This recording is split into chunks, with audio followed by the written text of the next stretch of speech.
And we are live. Hola. We're dark, but Yeah, for a little bit. Just for a little as bit. the sun goes down, we will get brighter and brighter. Yes. Doesn't mean we'll get any smarter, but we'll get brighter. We'll Yeah. get brighter Yeah. and smarter. Well, I don't know if we'll get smarter. Hey, Cindy and Andrew. Hola. Bienvenidos. Hola. At a restaurant on our way back. All right. We got some time. We'll just chit chat a little bit. Hey, restaurants are always good.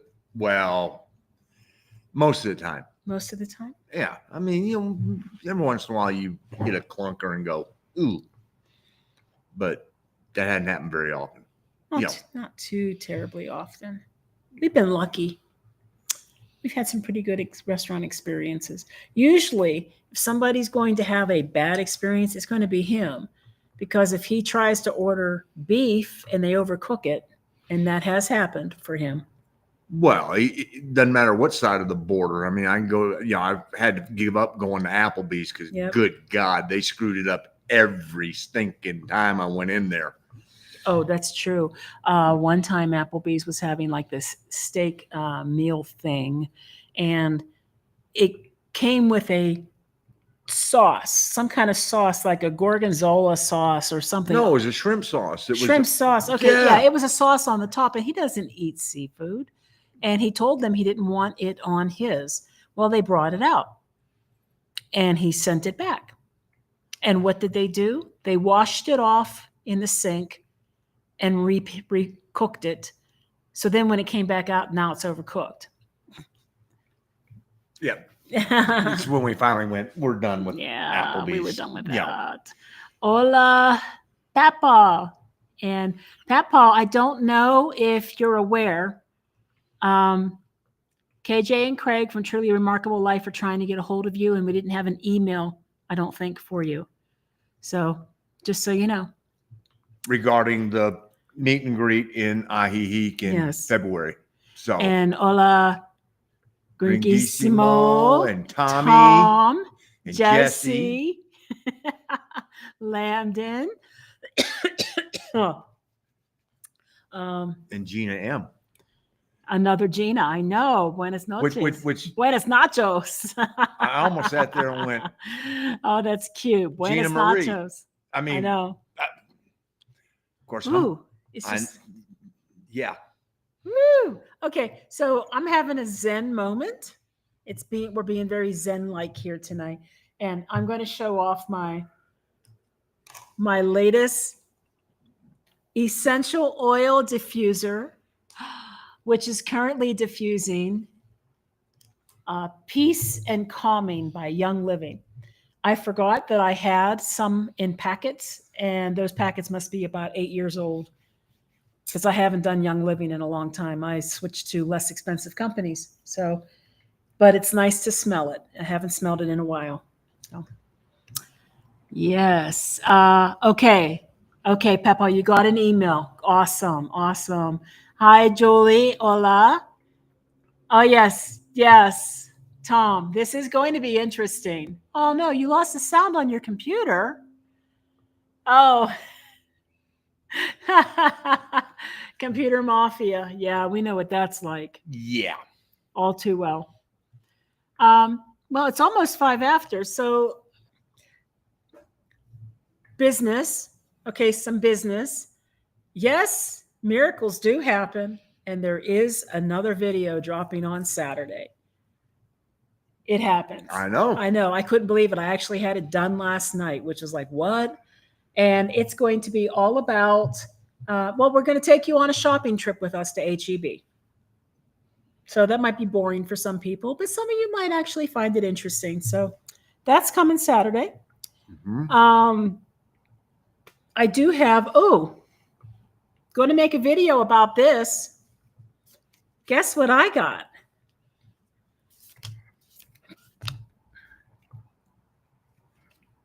A new credit card and a new debit card. I'm building my credit. Here in Mexico. Here in Mexico. I'm building my Mexican credit. After numerous attempts that nowhere. There were a lot of attempts, mostly because they have a very strict security protocol. And if you No, I'm talking about with other banks. Oh, with other Just banks, yes, we tried a ran few. into the brick wall, and Yeah, it has not been easy, and we'll probably explain more about that whenever we do a video on that. But I will say that this new NU bank, they do everything strictly on a mobile app.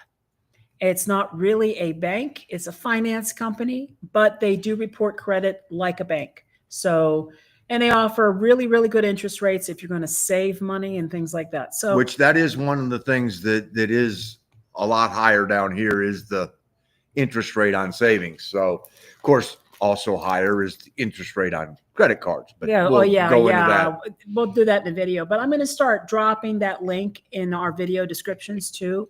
So if you are trying to establish credit in Mexico, honestly, that was the easiest way to go about doing it so far for me anyway. You know, please. Oh yes, Jesse. Definitely coming. Yep. It's definitely coming. Like, and I don't really know, to be fair, if we're ever really going to need credit in Mexico. I just don't know, because what would we use it for? I don't know. I don't know either. Buy a car, maybe, if we're not paying for it.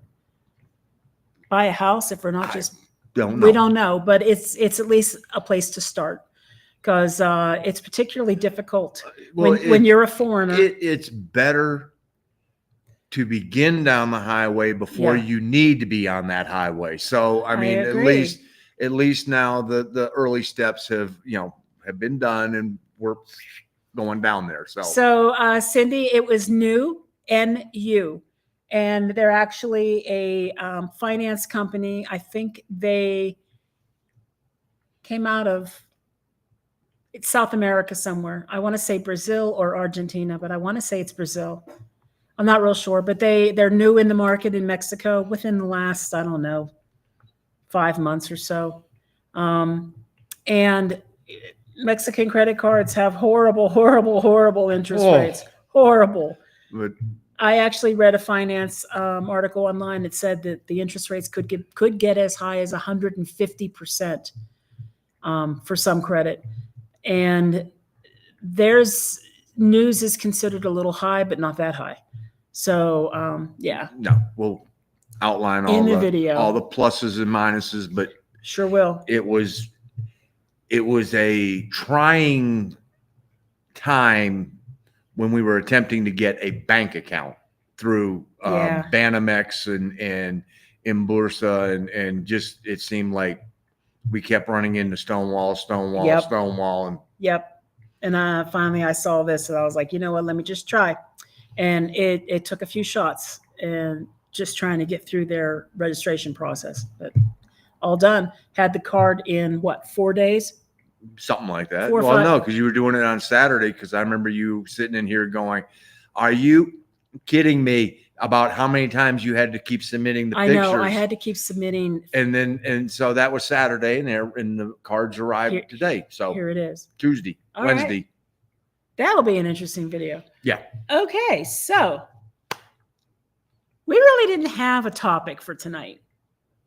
And I was kind of fishing at Mark. What shall we do? What shall we do? And he really didn't give me anything. So I took it upon myself to designate the topic as Ask Him Anything. And teach my dumb ass not to come up with something.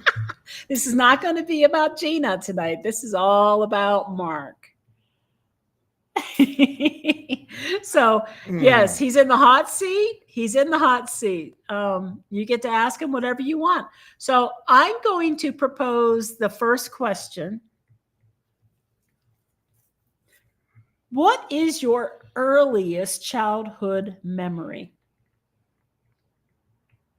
127 South Carolina Street, which was where my great grandma and grandpa lived, and the whole family used to always gather there in Saginaw, Michigan.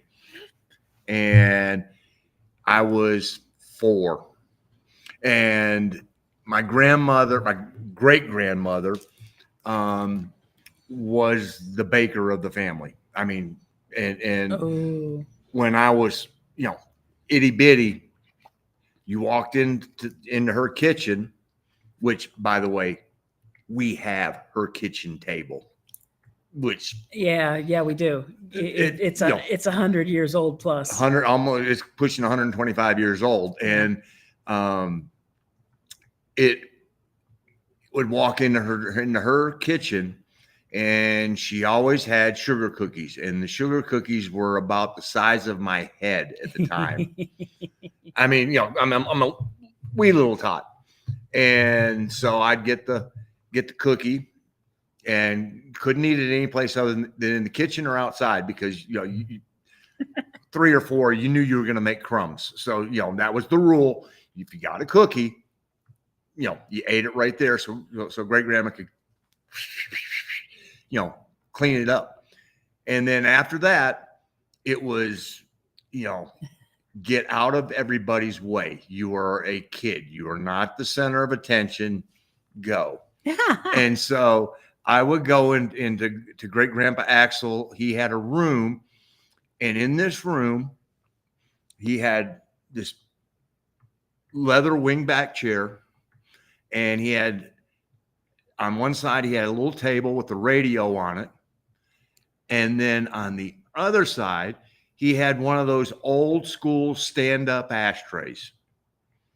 Oh yeah. And that was where Grandpa Axel would go in, and he would listen to Tigers baseball, Ernie Harwell. And so I'd go in there and I'd sit in Grandpa Axel's chair, and I'd pretend like I was having a cigar and listening to a ball game. That's fun. And that's it. That's a pretty vivid memory. And gee, love my baseball, love my cigars. Okay. What is Mark's average monthly beer budget? And are we back? Guys, are we still there? Let us know. It disconnected us. Yeah. We got that little. Which makes me worried that they're not seeing us. Again. Internet in Mexico. What are you going to do? We there or we not there? That's the question. I know. I'm trying to find out. I know. Okay, you're good. Okay, good. Right. I'm worried that they're going to split us up into a second live stream, and I hate that happens. We as far as beer budget, literally the only time that I drink is normally during a live, unless we get together, with friends of ours or something like that, and then I may have a few, but it's not a whole lot of money. I mean, all right, so let's just grocery wise, we just did a thing showing that you got a 6-pack of Carta Blanca, and it was around 66 pesos. 66 pesos. And I got 2 of them, so that's $10. So I mean, $10. And how long does 2 6-packs run you? Last year? If I were doing this couple of lives, probably it lasts me a month. So yeah, I mean, Okay. Favorite beer of all time. We talking favorite beer in Mexico or favorite beer of all time? Just probably of all time, and then you can. All time, it's easy. Used to go, and there used to be a trade show every 2 years for the photo industry, and it was in Cologne, Germany, and it was called Photokina. And we would go there, and there was a one location, and they only do one location per town, and that is considered a boudoir. And the boudoir is the only place in town that has the Czechoslovakian Budweiser on tap. And that beer is phenomenal. And there's a reason why, Augustus Busch stole the name, because it was Budweiser, and it was called the Beer of Kings. Stole the name and basically stole the marketing name, the marketing slogan of it as well. But what they do with that is when they serve it on tap, is They pour it. You get in the tall glasses. They tap it out and let the head rise up. Then they put it down and let it settle. Then they'll tap it again and they'll move it up a shelf. And then they'll tap it again and they'll put it on the top shelf. And then when you order, they take one from the top shelf and they top it off for the last time. And I ruined a suit because I crawled home from the boudoir one night. Gosh. Yeah, well, hey, that's the night I learned the valuable lesson of don't out try and drink the Norwegians, because 2 of my Norwegian customers were with us, and Torgrim and Arne just that's better. Oh my God, hammered me. So Ola and Yvette and Arlene. Okay, here, this is a good question. Here's an Ask You Anything. Mark, I got a Nikon Z5 II. Z5 II. Oh, why not just put it? Okay. Then people call it a 52. Okay. Any recommendations on how to learn how to do photography? Actually, it's hard. I agree with you. But it's not. But it's not for him. And the reason it's not is most people think that and I used to teach it, and people think that it's a lot like magic, that the f-stop's this and your aperture is going to be here. Well, f-stop and aperture are the same thing. So where do I put my shutter speed at? What do I put? It's nothing more than an algebraic equation. If you move something else has to move in the opposite direction, because it has to be balanced. If it's not balanced, that leads to overexposure or underexposure. So the first thing you want to do, Jesse, is you want to go online and see if you can find an exposure chart. And what it should have is shutter speed, then it should have your f-stop, and then it should have the ISO. And those 3 have to balance. Holy Trinity. That's what it is. And, if you're trying to shoot in low light and you said at 6400 ISO, well, the other 2 must balance it out, because it has to equal. Basically, you have to remember, it has to equal 1. If you move 1 down 1/3, then something has to go up 1/3. And then there's the whole, well, what's a stop? Because everybody goes, that makes no sense. What is a stop? Well, a stop is nothing more than doubling the amount of light. So if you take the shutter speed, and I won't go into all this just so we're not doing a 1-hour lesson or anything like that. But if you go from 1/4 of a second to 1/2 of a second, you have doubled the amount of time that the shutter is open. So that means you've doubled the amount of light that you're letting in. That's called a stop. If you move it down 1 stop in shutter speed, you have to adjust 1 stop in either your aperture or your ISO to make it balanced. It's got to remain balanced. He makes it sound so simple. It is. It's another one of those things you just got to get out of your own way and I know. Okay, so we like your new hat, although it's not really new. No, it's got age on it, but it hasn't been subjected to all the damage, because this is a nice felt hat. I mean, it's a winter hat. Yeah, and my new hat arrived at my daughter's Monday. So when we're at the beach, I will be picking up the replacement for the 20-year-old that has done its duty. So they had a stand at this German festival that sold liquor-infused cigars. Sign me up. Yeah, I mean, you like the brandy ones. I mean, it's one of the things it's why a lot of people do brandy and cigars together, and they'll actually take the end of the cigar and they'll dip it into the unlit side, and the butt end into the snifter, and get some brandy on there, and then you get a nice good draw going through that brandy flavor. Okay, so the answer to the beer budget, because they kicked us out, was basically he spends about $10 $10 to on $15 a month. a month. Yeah. Because he only gets like maybe 2 6-packs and really only drinks them pretty much during the lives. I mean, So it could be about $20. All right, maybe 20, but it ain't a whole lot of money. I Mm-mm. mean, we sat out here and did NFL week 1 and did red zone outside, and Yep. she had a cider and I didn't have a beer. No, and I just had a side, and boy, I got sunburned too, sitting outside. But it was nice to be able to sit out there and watch. It sure was, and Annie has a keen eye. Yes, he is still drinking party beer. Yeah, and It's true. And the little fridge that Annie and Arlene got us for a housewarming present, which is a Coca-Cola fridge, fittingly, Mm-hmm. is still 3/4 of the way full. So. Okay.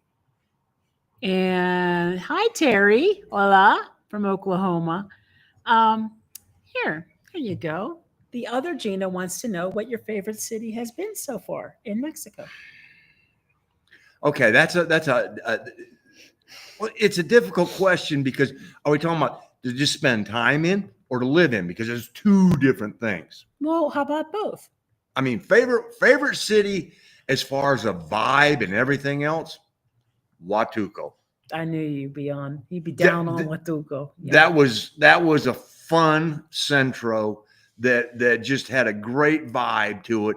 And we will be going back to Huatuco at some point just because we got friends in Huatuco and I like that downtown. I mean, that's just that centro was cool. But God, is it hot. Yeah. And then to live. Well, I'd have to say probably Querétaro because that's where we're at right now. Right. And we did sign a 1-year lease. So, I mean, it's sort of would be really, you don't even like city. And We you decide bought to spend, it. you decide to spend a month, a year there. But the thing is it really is, it is a series of 1A and a whole bunch of 1Bs. There isn't one city that I would say there is. Well, yeah, there is. There's one city I'd say there's no way in hell I'm ever going back to it. Oh. Tulum. Yes. Yes. Yeah. That's the only one. I mean, because San Cristobal de las Casas, we will return to that cabin at some point, if for no other reason than to sit our ass out there in them rocking chairs, smell those pines, and listen to the Guatemalans invade and go. And I'm joking about the Guatemala. They have loud fireworks and it echoes through this. San Cristobal is like in a bowl, and the sound just reverberates through there, and it sounds like somebody fired a cannon at you. So we joked that it was the Guatemalans were invading, but that was one of the most peaceful places that we've encountered in all of Mexico, period. It was enjoyable. Yeah. Hey, go Cubs. Oh, what's behind us? That is. Did I skip that? I'm so sorry. You put it up I there, had then. it and you just kept talking. That is a fountain, but it doesn't work. We think it's a fountain. Whatever part was the fountain isn't in it anymore. But the good news is it also doesn't retain water, so we don't have to worry about mosquitoes. Right. But that's our small patio. That's basically where I spend half of my day out there, just chilling. Now you get your Cubs. Hey, nothing wrong with the Cubs. I mean, we beat them in the first game this week, and they beat us 6-1 last night. So at least they got a shot at going to the playoffs. We have already making, tea time reservations. So, hola, Deborah. Thanks for joining us tonight. So I'm going to ask another deep dive question. Mark, if you only had 3 things that had to sustain your life, food and drink for the rest of your life. 3 items, and it can be a food or it can be like a dish. Okay. 3 items. Well, number one is Coca-Cola. I mean, that's I couldn't live now without Coca-Cola. I knew the Coke would be on there. You know, Coca-Cola, pasta and gravy, and Carolina vinegar-based pulled pork barbecue. Ooh, that's a good one. Yeah. But you're gonna be, pulled pork. Oh my gosh. Well, Ooh, yes. Yes, Julie. Yes, we have a really nice patio and yard and a garden. So, and we don't even have to take care of the garden. There's a person that's part of the HOA, yeah. and he takes care of it. So it's pretty awesome. Okay, what city did you never want to go back to again? We couldn't hear. Tulum. Tulum. Been there twice.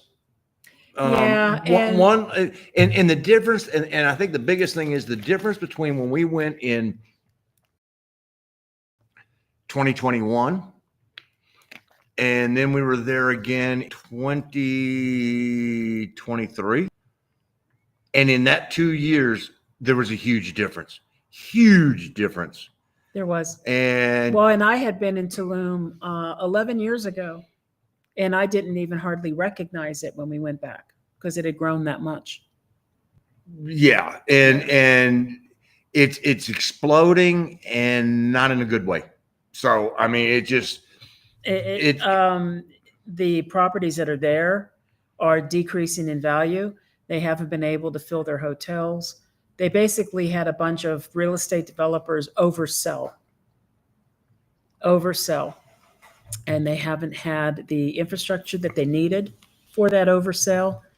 And it's overdeveloped. It's getting to be overdeveloped. Let's just say. And no offense to them, but it's a younger demographic that likes to go. They like to go for the parties. And you know, the hipster crowd and all of this and the raves and you know, when you're 64, ain't going to no damn rave. So all I want is a nice place to sit and enjoy.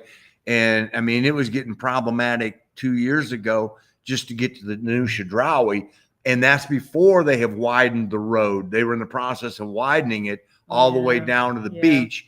And it's just the problems that are going to be beset upon Tulum are just going to continue to grow and grow. Well, and because the airport is really too far away to be convenient to be able to get to Tulum. It wouldn't be so bad if they'd built a road to it, but they didn't. And it's, you know, you got to go down the long two sides of the right triangle to get there. And it's literally, I think, a 45-minute drive from Centro Tulum down into the airport. So, but the bigger issue there is you know, they put the Mayan train stop there, and I'm not really sure if it's running regularly through Tulum and exactly where it drops people off, probably close to Centro. No. So it's like, remember we drove underneath it on the way when we left Tulum. So the bottom line is you got to get yourself either a bus or a taxi. And if you get the taxis, it's taxi mafia and you're going to pay way too much.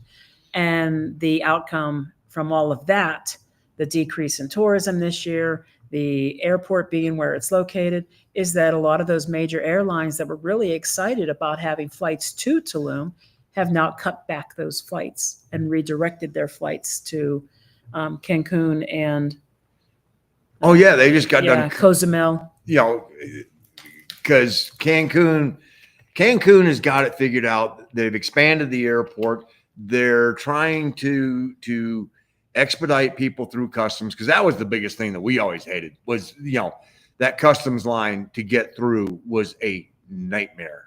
And so, you know, we would fly into Cozumel if we could, because that was an easy in and out airport. I mean, bing, bang, boom, you're done. Then you had to catch the ferry if you weren't staying on Cozumel. So, you know. Yeah.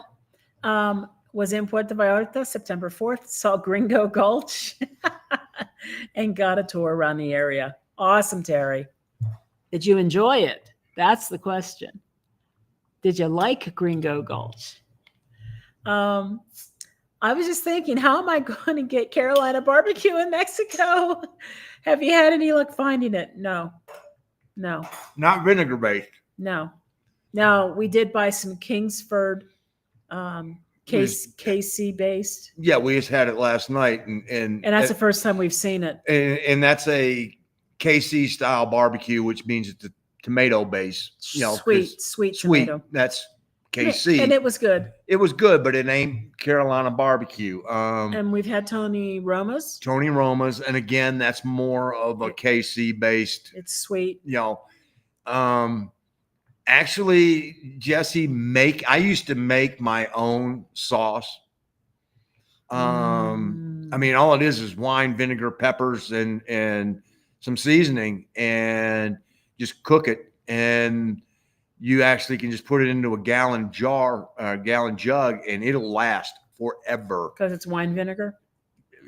Well, it's just regular wine, but it's vinegar. Oh, okay. Yeah, I mean, neither one of them is really going to sour. And so you just, put it in there and pour it into a crock pot, put it, Boston butt in there and cook it. And then when you're done with it, you take the sauce, you take a funnel, you put it back into Yep. Finding the bear claws to rip up the meat is the hardest part, I get them on Amazon. Yep. Peppa, we've been visiting the area south of Playa del Carmen since 2000. I've seen Tulum become a nightmare on many levels. Yep. Yeah. It's sad because I remember, like I said, 11 years ago, Tulum was definitely, off the beaten path, little beach town.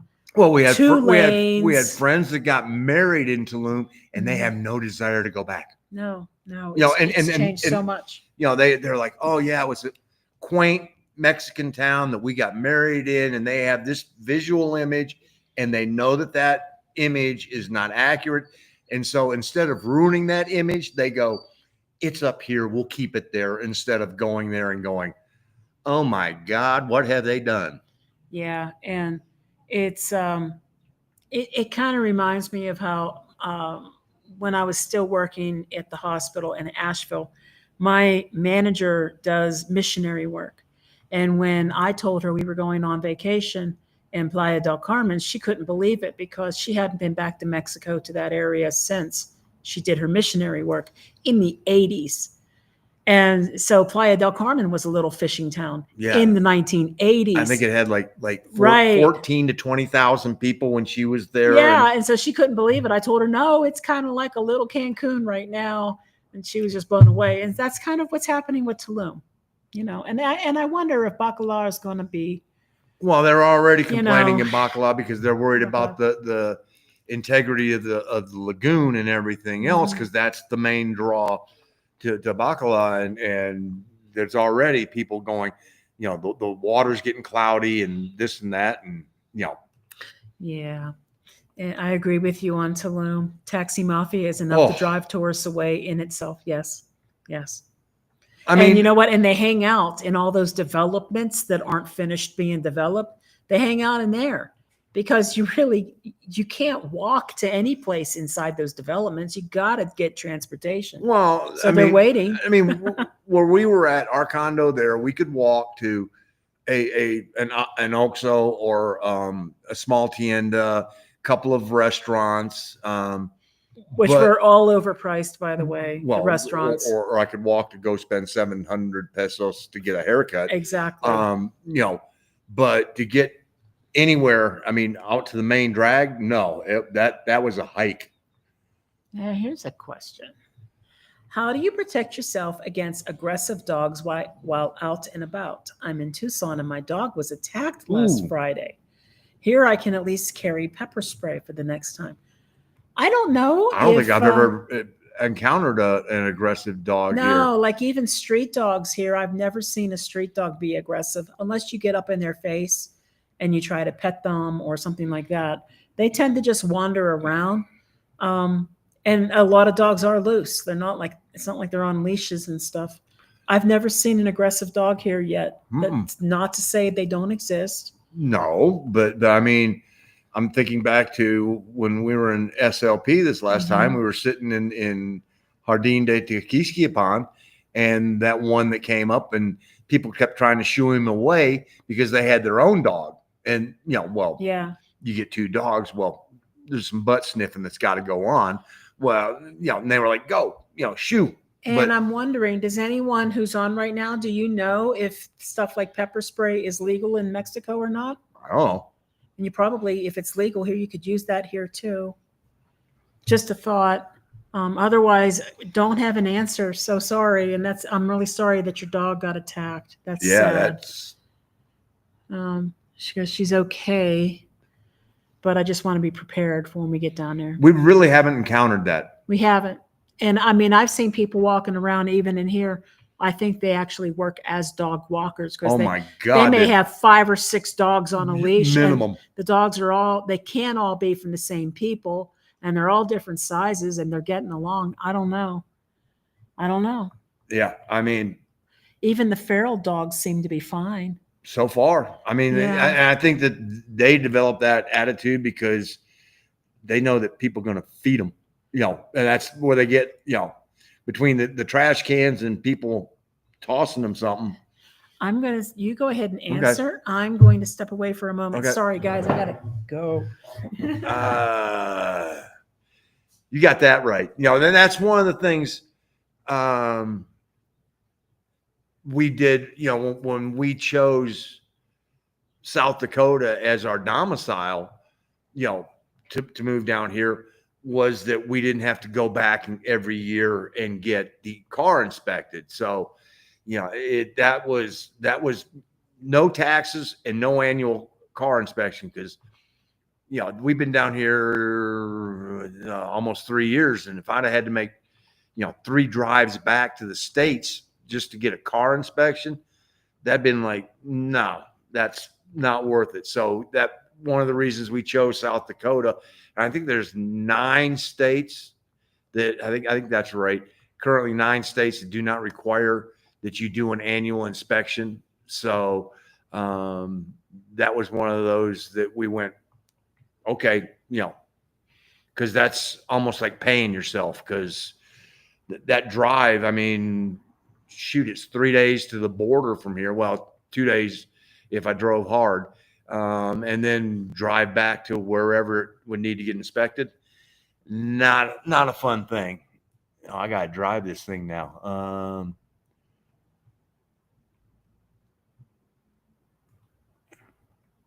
Oh, that's wrong one.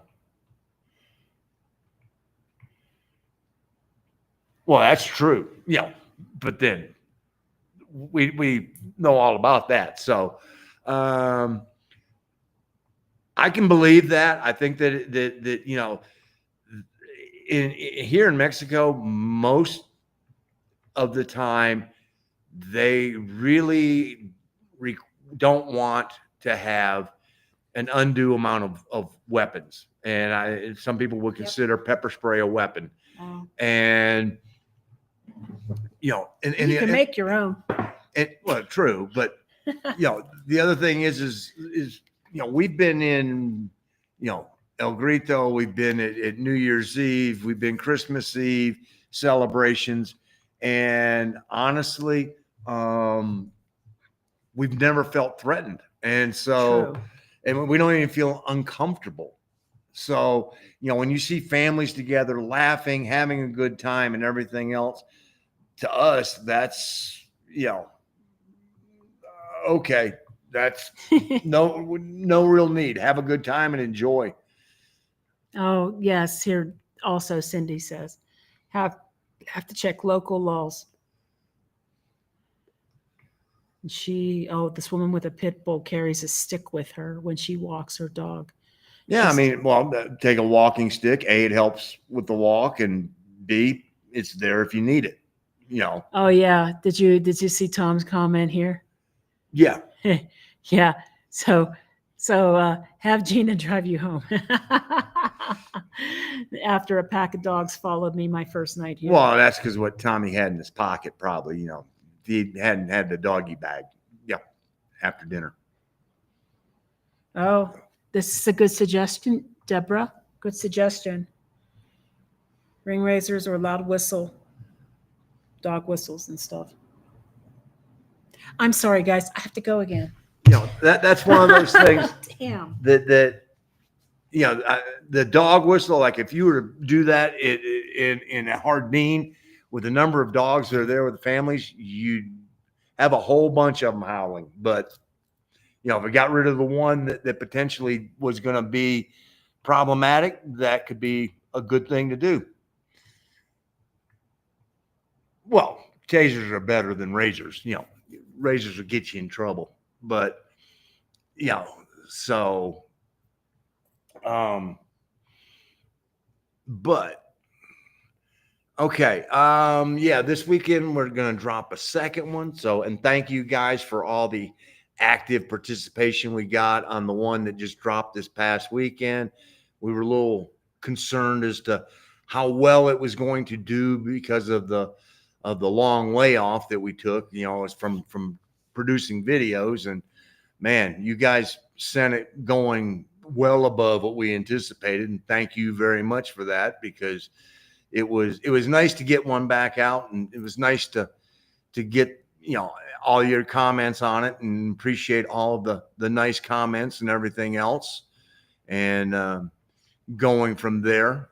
But, okay, you can tell who normally drives this thing, not me. So we are going back to the States. Matter of fact, next week at this time, we will be in the beach house. So, and we will get to see two of our three daughters at the beach. We'll get to see the third one at the airport when we pick up our granddaughter, and because she's going with us. And then the other two are coming down to the beach with us. So we're going to have a good opportunity to spend some time with them, because it's been, 3 years since we left and came down here. Yep. So, it'll be fun to spend some time with them and relax a little bit. And Gina's going to try and work, and There we go. I'll let Mark answer this, because ask him anything. How did we find the rental? Actually, there's going to be a video coming up all about that. I actually found it on Inmuebles 24.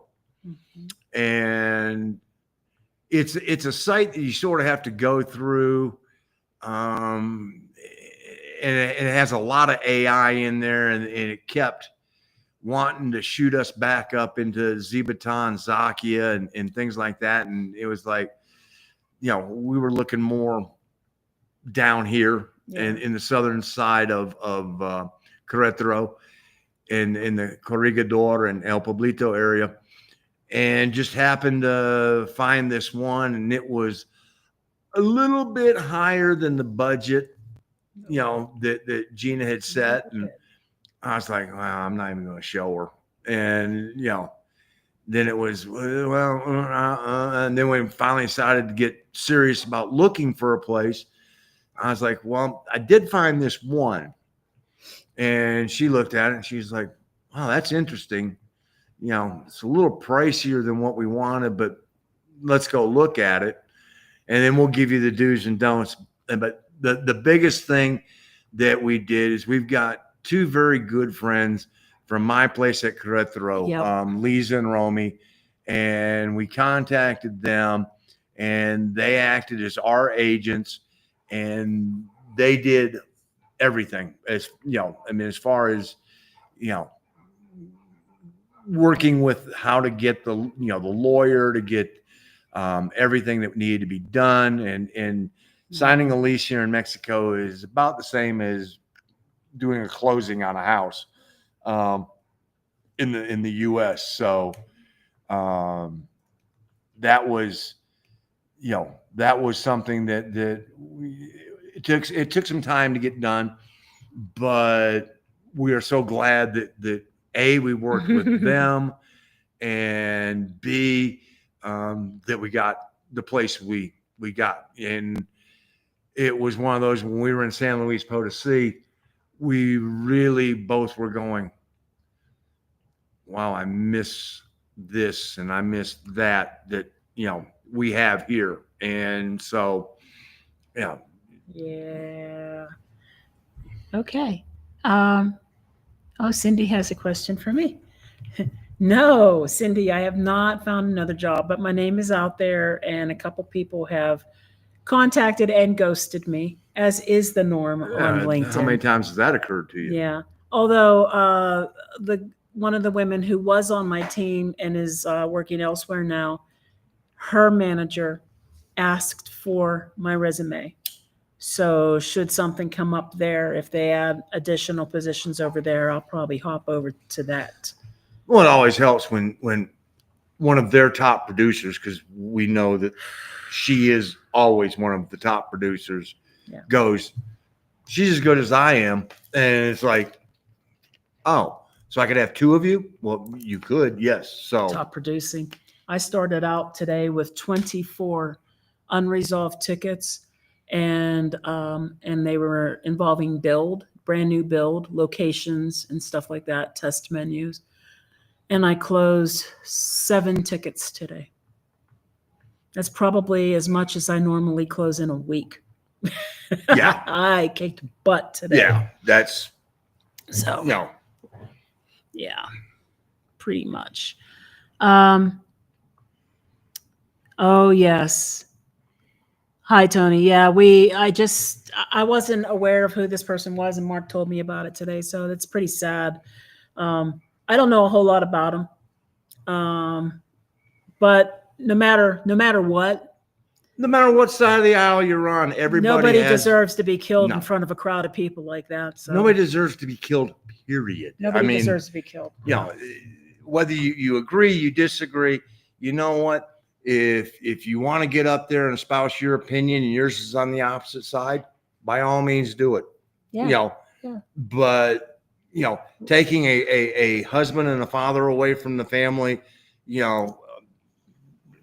folks, that's not getting anybody anywhere close to resolving anything. It's just another way of causing more division. Yep. Unfortunately. Which let's talk about that for a minute. Mark's going to have to share this at one point. He had one hell of a dream. Mark doesn't typically have very vivid dreams. And when he does, he doesn't. No, and normally when I wake up, I go, God, I had a strange dream last night. And she'll go, what was it about? I can't remember. His dream was so strange, he got up and wrote it down so he would remember it. And there's a video coming on it. So yeah. I can't wait to come back to Querétaro, says Deb. Oh, right here. As soon as I show it. You know what we do? We do like it here quite a bit in general. Very comfortable in Querétaro. It's growing. Got the VC box. Thanks for the info. No more cable. Yes.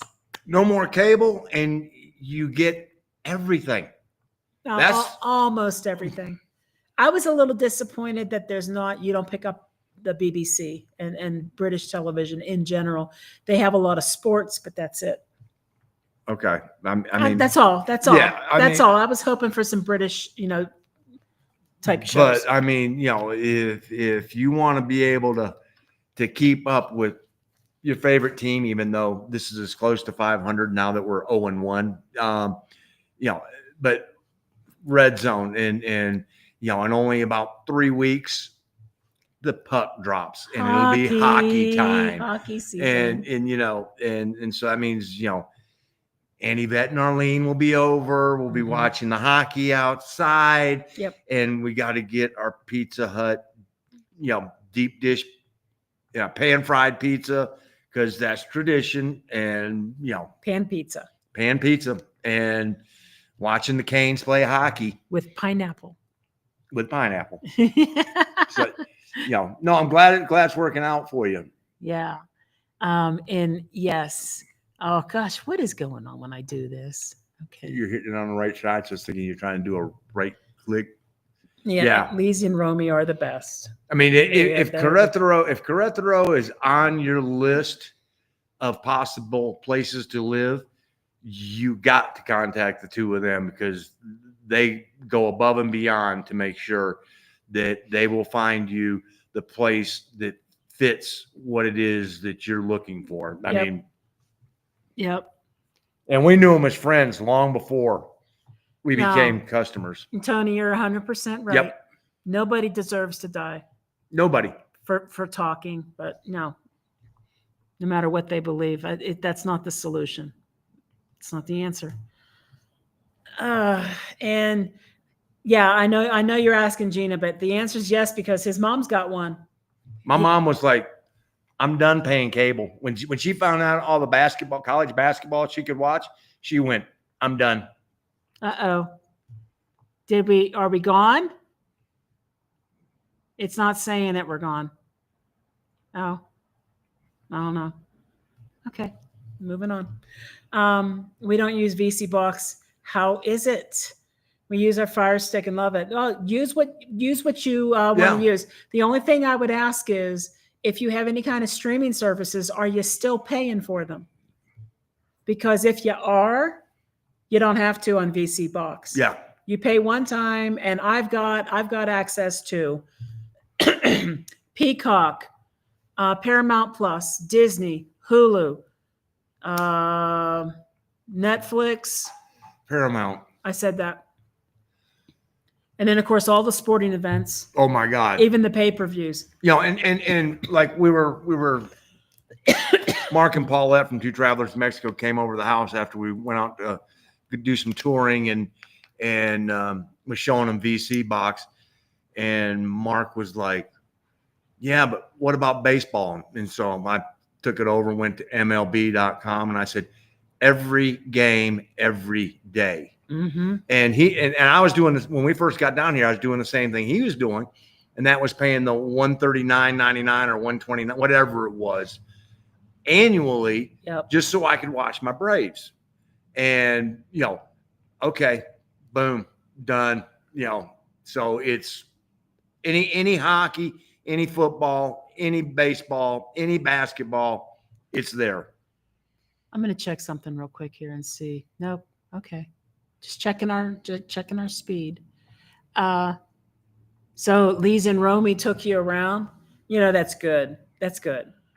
The best part about this is that if you were thinking about coming to Querétaro and you want to go around with Lee's and Romy, for them to show you the area and potentially show you neighborhoods that might suit your needs, the best part about this is that they actually will do Zoom calls with you and collect the information of things that's important to you and come up with neighborhoods that fit the bill. And that saves you so much time because you don't know the neighborhoods. No clue. No, but they know what you're looking for. I mean, if you're looking for a heavy expat, population, El Refugio, Zibata, Urquía, you're going to have it up there. And it's rapidly growing here in the South.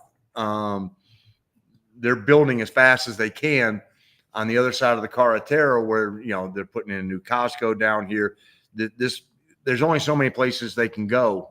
True. Land-wise. True. They can't go any further west because they're going to be out of the state. I mean, they literally have built all the way up to the Guanajuato state line. So it's in north, they can only go so far, because they're going to run into Guanajuato up there as well. So east and south are really the two directions that they're going.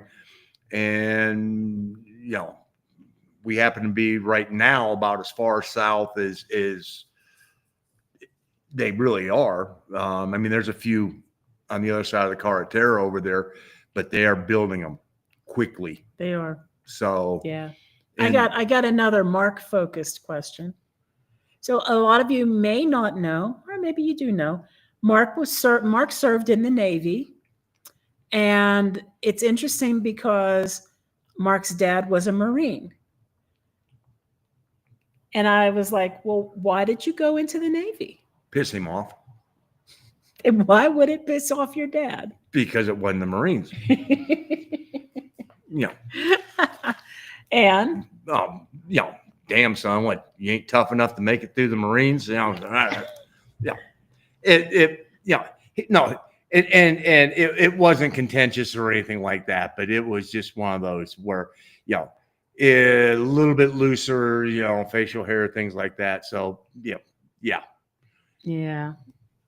Oh, hello there, John. And you like Querétaro too. Yeah, it's really nice. I mean, there's a lot, depending on where you are, it may be an easy bus ride or a drive to a shopping mall or a big box store. Or you can go right into Centro, and there is just Jardín after Jardín after Jardín, all in walking distance. Lots of shops. There's a record store in Centro. Blue Vinyl. Azul. Yes, I cannot wait to go check that place out. But in general, yeah, and the Jardines are pretty, and everything's kind of calm. Even on a busy night, it's not super, super, super crowded. And El Grito is coming up as the Monday. Yeah, and it starts on the 15th. The night of the 15th is when most of the big festivities happen. And then of course it's celebrated the next day. And on the night of the 15th, they have got a really, I didn't realize this. There is a singer who's going to perform a free concert, and they do this in a lot of the big cities. They will bring in a famous Grammy-winning artist of some kind, somebody who's got longevity and everyone knows who they are, and they'll put on a free show. And so there's a woman who's going to be doing a concert in Querétaro, and at the same night in Corregidora, they're going to have a band, also a Grammy-winning band, do a concert over here. So it's fun. Yeah, we ain't going this year though. No, we're not, because we're going to be going to the beach. We have a 5:30 a.m. flight the next morning. So no, viva for us. Which means we got to be at the airport at 3:30, 4 o'clock. So far, Guadalajara's first on my list to check out, but Querétaro is near the top of the list. That's cool, Sheila. We haven't been to Guadalajara yet, but our next big community stay is going to be at Lake Chapala. So we're going to be close to Guadalajara, and we'll just hop up and maybe spend a weekend up there. Drive around the mountain and be right there. Because I've been wanting to go there as well. And being that it's a really big city, sometimes that makes me a little nervous just because. Again, we don't know the area. Right. But we do have friends that live in Guadalajara. Amy from Expat Spanish lives in Guadalajara, and she graciously was like, "That is true. When you guys come up, you got a tour guide." Awesome. So, that's awesome. So and then we don't have to worry about speaking Spanish as much. But then again, she'll be looking at us going, "Come on now, yeah, you guys know this." Yes, I know. And you know what? We should plug that. We should plug that now. Expat Spanish has been fantastic for us. Yes. Right here. And I'm going to show that long enough for you guys to see. It'll also be in the link under the video. My Spanish is so much better than it was. And this is me for, I don't even know what, quite a few applications I've tried and things like that. But a lot of it had to do with you're doing live classes with other students, and you're going to be called upon to participate. And so the pressure's on you to do your homework, learn your stuff, and participate. And I think that helps. So unless you're Mark doesn't do any homework.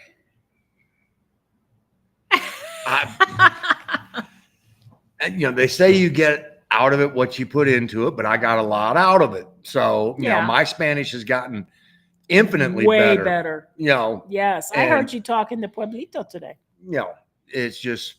He was telling her that we were going up to see our daughters and granddaughter. Yeah. I heard all that. I was impressed. That's a lot to say when you're not really sure what you're saying. I had to make sure she knew we weren't going to be here next week, but I wanted to pay her for next week. So when she comes to clean the house, she didn't go on. Where the hell are they? Okay, so VC box. It is the letter V as in Victor. SEE. SEE. And they have a website. So just type VC, and there's different models. I think we have a Pro 3. Pro 3, I think, is what we're. Yeah. I think they're now up to 5. Yeah. And I can tell you, in doing some research on what the differences really are, I don't know what the biggest difference is on the newer versions, because I don't see how it can get a whole hell of a lot better. I have heard that possibly on the newest versions, there may be some restrictions or something that may block some of the streaming services, but I don't know that. I just know that we have a Pro 3. Pro 3. And it works. Very well. And I'm able to watch. And it's still available. Yeah. And I'm able to watch Stranger Things. I'm able to watch Handmaid's Tale. I'm able to watch all the Star Trek stuff I want, all the Star Wars stuff I want. So I got all the Disney. I can go back, and I literally watched all seasons of Space 1999. There's 40,000 movies you could watch. If you want to go back and watch, all of the early TV series, and I'm talking in the 50s and 60s. Yeah. They're there. I mean, if you want to watch it, if you're a Barney Fife fan, if you want to watch all the Andy Griffith shows, nip it in the bud. But no, they're all there. All the I Love Lucy's, the Dick Van Dyke Show. Yeah. The Sopranos. And then of course, all of them, they actually have some. So what they do is they have 3 main apps. There's a live TV, there's a video on demand, and there's a video ultra. Those are the 3 main apps. The video on demand is the one that has the Netflix stuff. Mm-hmm. They don't categorize it by Netflix, though. You just got to know what it is you're looking for, and you'll find it. The Ultra is the one, I think that's where the Hulu stuff is. And that's where the Disney stuff is. That's where the Peacock and Paramount Plus are. But basically what I do, and I would go in and I would look for all the shows I watch, and I would make them a favorite. And then I go back into that app and I just go straight to my favorites, and then I find the show that I want to watch. And there's some really cool things about it. Like let's say I went back and was doing Sons of Anarchy, and it lets you know your progress. Yeah. You're in season 4 and you've already watched episodes 1, 2, 3, 4, 5. Mm-hmm. You're on episode 6. So it lets you know where you left off. And it's, movie wise, it's ridiculous. It's, like she said, 40,000 movies. Yeah. And it has all the premium services: HBO, Cinemax, Stars. I can't even think of them all. But so when we first got it, I made the mistake of installing the streaming apps for Disney, Hulu, etc. Curiosity Stream. I don't know, all these. Then it wants to keep your subscription going. Then it wants you to log in. Well, then that means you got to pay a subscription. Well, then I was like, well, wait a minute. I thought all this stuff was on here. Well, I had to figure it out. It is. You just got to figure out. You got to figure out which of those main 3 apps everything is found inside. Yep. They don't necessarily list it by the service. So, and if let's say you come from Pittsburgh. The local channels. You can go to KDKA Pittsburgh and you can watch the local. And that's one of the things like for my mom, she was like, nobody's carrying this game. Mom, is on local TV. Yeah. Go to that channel. Local channels. And voila. Which it's kind of cool. We haven't lived in Pittsburgh in, a long time. So it was kind of cool to just hop on and watch 22 years. Yeah. Like WTAE or KDKA or something like that. WDVE. DVE doesn't have. No, that's radio. Television station. I don't know. Hell, I can see my radio. What are you doing? Anyway, Yeah, so VC Box is really cool. And so look on, you're in Mexico. If you're in the US, look on Amazon. If you're in Mexico, look on Amazon Mexico. Because if you're in Mexico, they don't like importing it across the border. Yeah, it got to customs and they wouldn't release it. And Mark and Paulette had to watch their VC Box go back to Seattle. Bye-bye. So, yeah, if you're in Mexico, order it from Amazon Mexico. And so basically you buy the box. It's like $400. And thank you, Rick, for buying ours for us, because he was like, oh, I'm buying you this as a thank you. And it was like, well, you don't have to do that. And hell, I was ready to pay him back, because it was like, dude, this is the greatest thing ever. It pays for itself in 4 months or less. Yeah. It costs about $400. And then you don't pay for anything ever afterwards. I mean, even if all you do is just a cable. I mean, like my mom was doing, I think hers was like pushing $75, $80 a month. And you know how these cable companies are. They start out at this price and it just keeps going. And so she was like, I'm done. And that she has it now. The biggest hint, because she was running into issues with this. So, and this solved almost 100% of her issues. Turn the box off at night. Oh yeah, it needs to cycle and reboot occasionally. Yeah, she was turning the TV off and leaving the VC box on, and then she'd get these errors in this and that.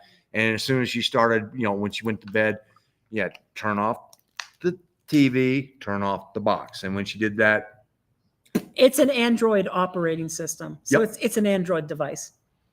And I don't know how long it'll last, but I can say that if you buy one and it lasts you 4 or 5 months, it's already paid for itself.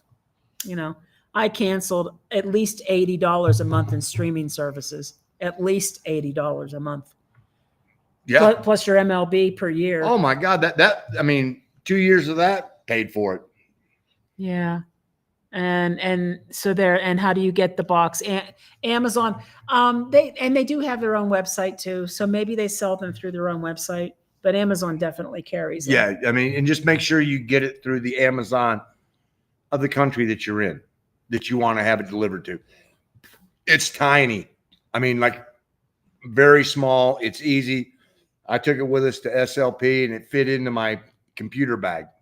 So, I mean, it's a remote, an HDMI cable, power cord, and a box. It's about yay big. I'm gonna type it again, VC.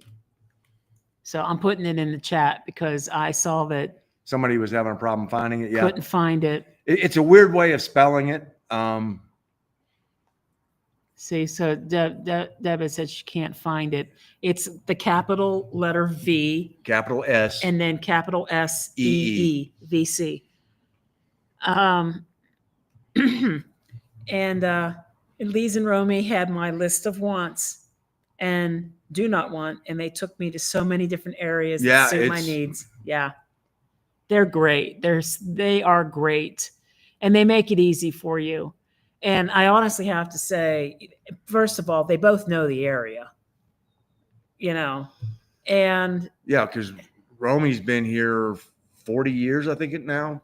Well, even before that, even when she was, I think. Yeah, but I'm talking about back for 40 years, and Lise has been here for a long time, and and the best part is these two women become your friends. And that's, and they care. They care a lot.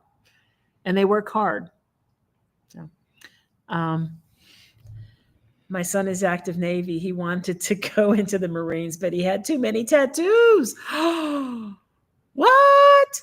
Really? Marines? Well, that wouldn't work. I didn't have any problem there, but Marines have a restriction on the number of tattoos? You weren't. I think it's if memory serves me right, because Rob has one. My brother-in-law, who's a retired. He has one. He's retired lieutenant colonel in the Corps, but it has to be invisible when you're wearing your short sleeve shirts. Oh. Navy. Shit. Sailors have had tattoos for forever. So, yeah. Oh wait. 3 nonstop flights to Querétaro daily, 3 hours. Oh, Yeah, I mean, Dallas Fort Worth. Yeah, you're yeah. in Dallas. Yeah. And that's like the hub. Anytime we leave here to go to the US, Well, we have two choices. We have Dallas or Houston. Do we want to fly American or do we want to fly United? right. You know, Right. United goes to Houston and Dallas, American goes to Dallas. An American usually costs less. for us. And yeah, and it seems like the cities that we travel to, American gets a little bit better service as far as the time of the day that we can get in. So Yeah. Yep. I have friends from Guadalajara, and I'm looking forward to seeing their siblings while I'm there. Aw, that's nice, Sheila. Very nice. Oh, Bruno, you're not late. nah. We're still asking more questions. My dad was in the Navy in World War II. My oldest brother during Cuban Missile Crisis, and my other brother jumped off his balcony in Fort Lauderdale into his pool. Huh? Wow. Not everybody's cut out for it, I guess. Well, or you just need to be a little nuts, but no.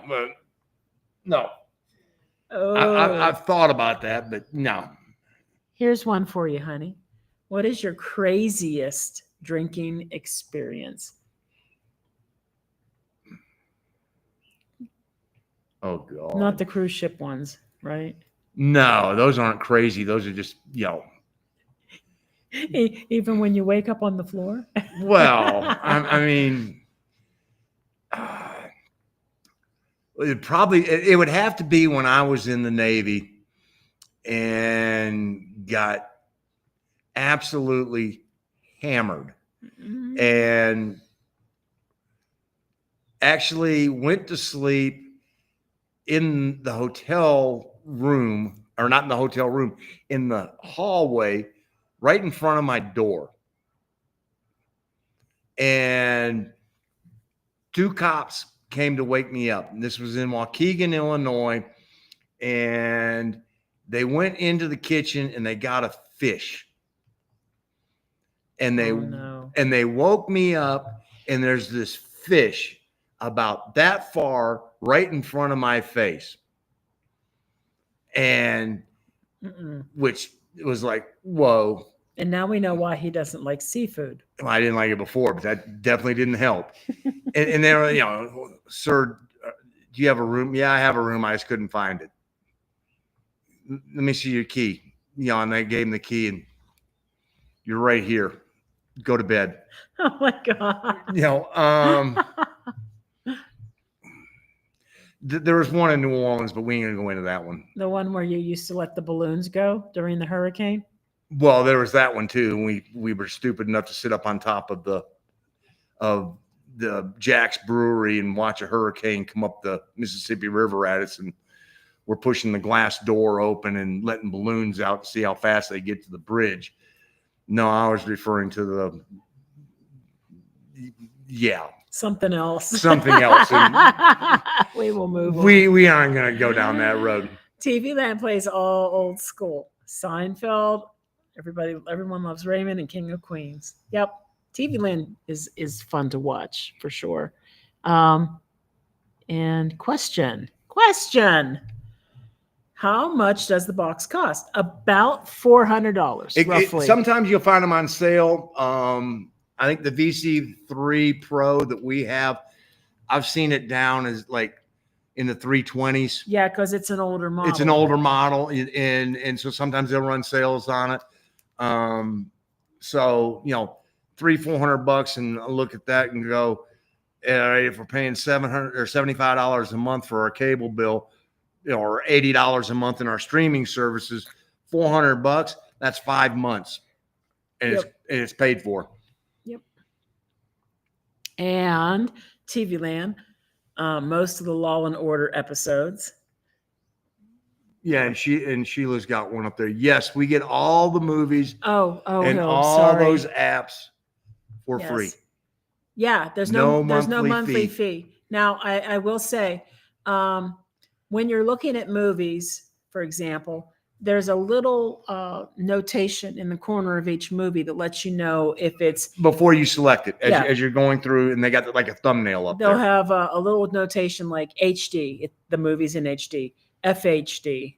Sometimes they'll have one of these other two notations. One of them is CAM, CAM, Mm-hmm. and then another one is I don't remember what it is, but it means basically the same thing as CAM. And what that means is somebody sat in a movie theater with a camcorder or a cell phone or something, and they recorded the movie in the movie theater. Now, I can't believe sometimes if it's a movie, if they're showing you a movie is available and that movie is literally still at the theaters right now. Trust me, it's going to be a CAM version. I was watching, oh my gosh, I can't even think what it was called right now, but it was the second Beetle. It was the Beetlejuice 2 movie. And it seemed like it was a little dark, but I wasn't really sure. And then the next thing you know, I saw like this little old lady blue hair head. Not her hair, but like the shadow of her head bopping around at the bottom of the screen. And I'm like, oh my God, this has been ripped in a movie theater. But if it says FHD, HD, 4K, it's a legit video released movie. And if you're like me that loves the 30s, 40s, 50s movies, Mm-hmm. they're all good as gold. So and it's nice to be able to go, oh, I have a need tonight for a little bogey, and I can just go in there, and searching in it can be problematic. It's a little difficult because I can type in Humphrey Bogart and I may get 10 movies. And I'm going, no, those aren't not the one I'm looking for. Let's say I'm looking for All Through the Night. Well, then I just do the search for All Through the Night. Yeah. So the best way of doing it literally is in conjunction with the computer, where you go Humphrey Bogart movies. Oh yeah, I'm looking for this one, and then type the name in, and it pops up, and away you go. Yep. And you want to pause it because it's time for dinner? Pause. You can pause it. You can turn the box off, go eat dinner, come back, turn the box on, and you can open the movie back up and it'll pick right up where you left off. Yep. And it could be months and it'll still pick up where you left off. Yeah. We like it. Let's see. I'm just laughing. So you are thinking it's better to get VC there than take it down? No, you can bring it down. If you bring it down, yeah, it's fine. It's the going through customs. If you order it, order it through Amazon, and it doesn't take up very much space at all, Jesse. Like I said, I put it in my computer bag. Size of a book. Not even. The biggest thing in it is the remote. That's the biggest thing. So, I mean, like, I'll take it this week or next week when we go. I'll take it with us up to the beach because that way, I've got it. So, and we can show our daughters that you paying for cable here. You don't have to, No, you do not need to use a VPN. It works internationally. Yep. You can if you want to. It does give you a space where you can download your VPN's app onto the box, but we never use it. Nope. And is the box user friendly? Boy, we got it all going down. We should probably do a video on it. Very. I mean, it really is. It is. I mean, it's literally plug it in and let it boot, and then it comes up. The setup on it, the one that Rick sent us, and the one that my mom got as well, comes with this itty bitty tiny little keyboard, which we don't use very often. But when you're doing the setup, like, okay, here's the password to my home network. Right. It's a lot easier having that itty bitty little keyboard than it is doing the, let me scroll down. Oh shit, I hit that number twice. I got to back it up. Than trying to do the hunt and peck with the TV remote. But other than that. And when I was setting up favorites, Yeah. So I was searching for all the movies, all the shows. Yeah, I mean, when you're doing search, Yeah. that little keyboard actually can come in handy for doing things like that. But setup wise, I mean, you just plug it in.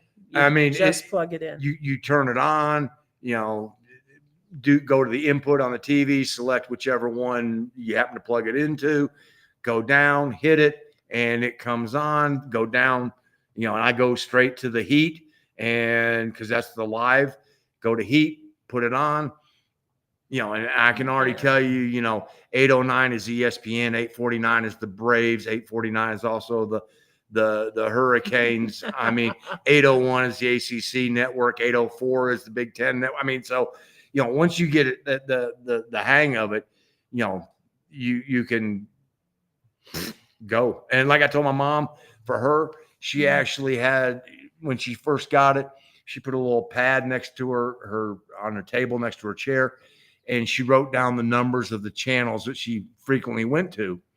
And then she just printed it out on a small little piece of paper.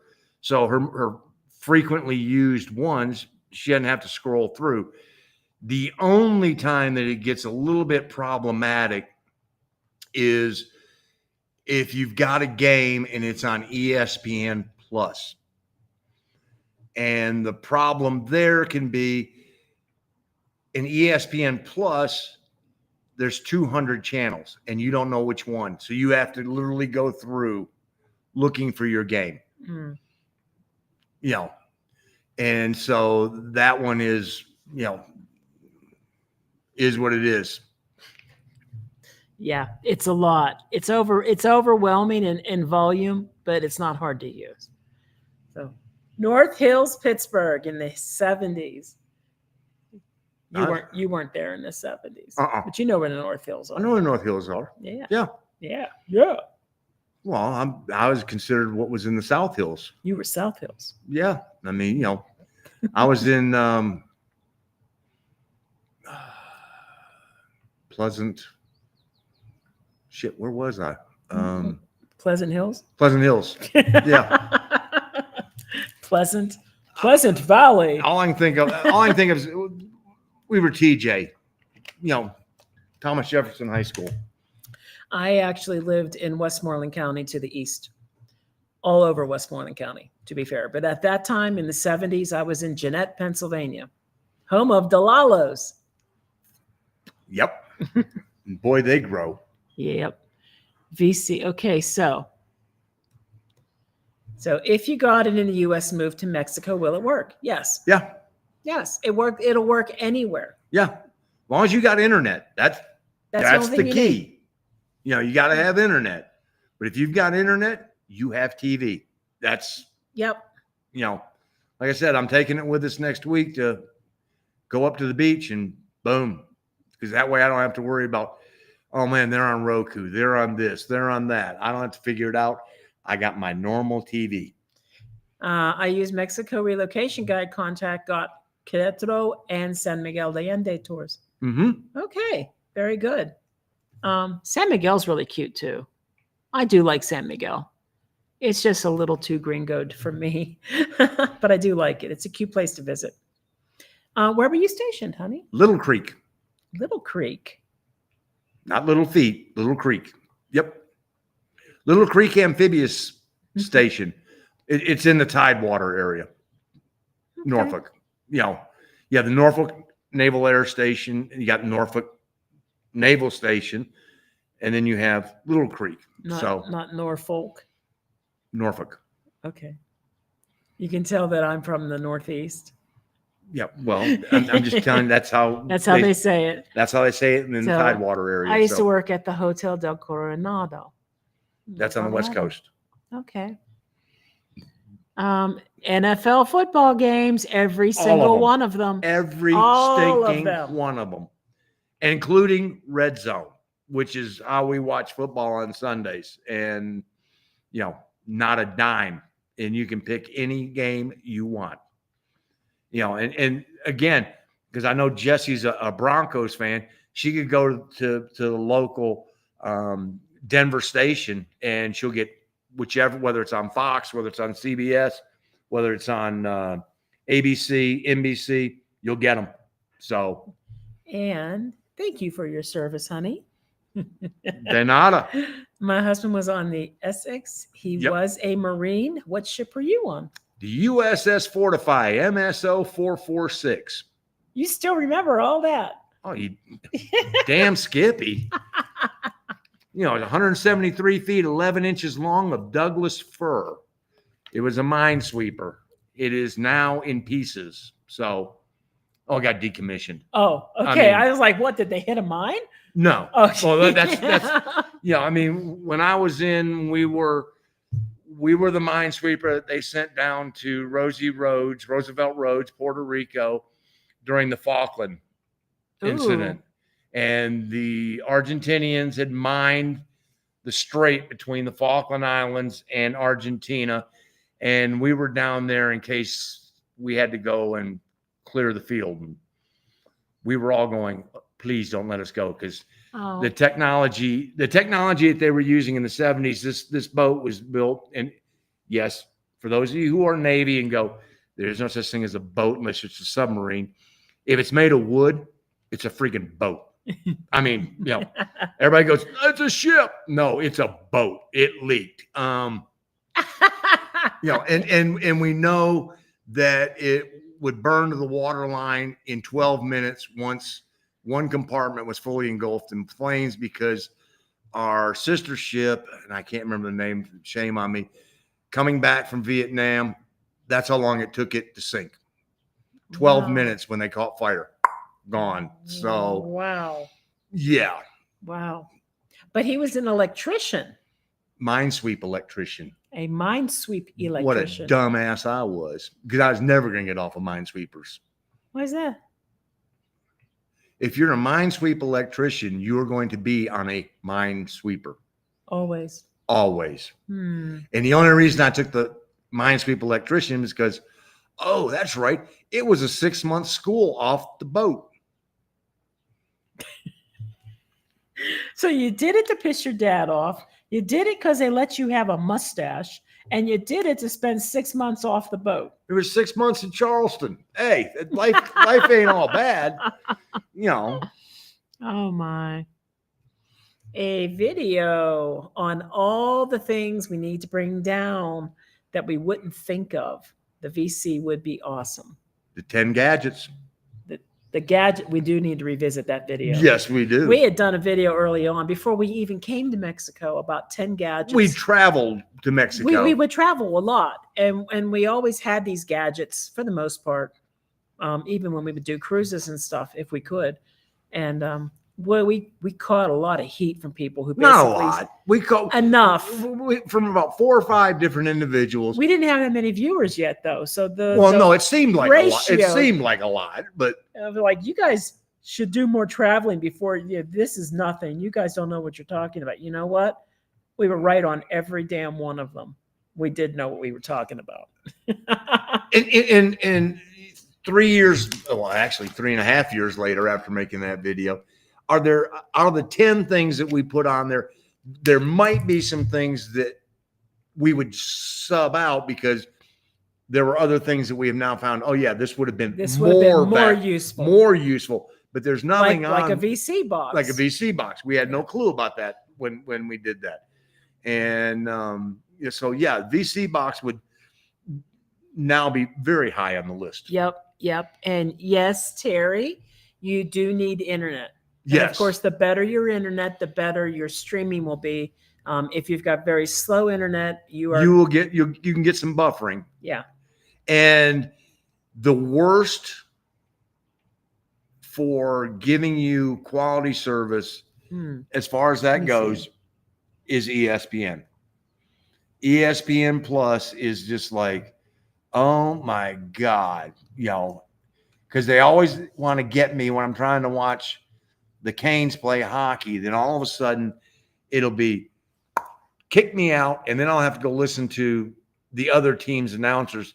And every time theirs doesn't have a problem. So, Okay.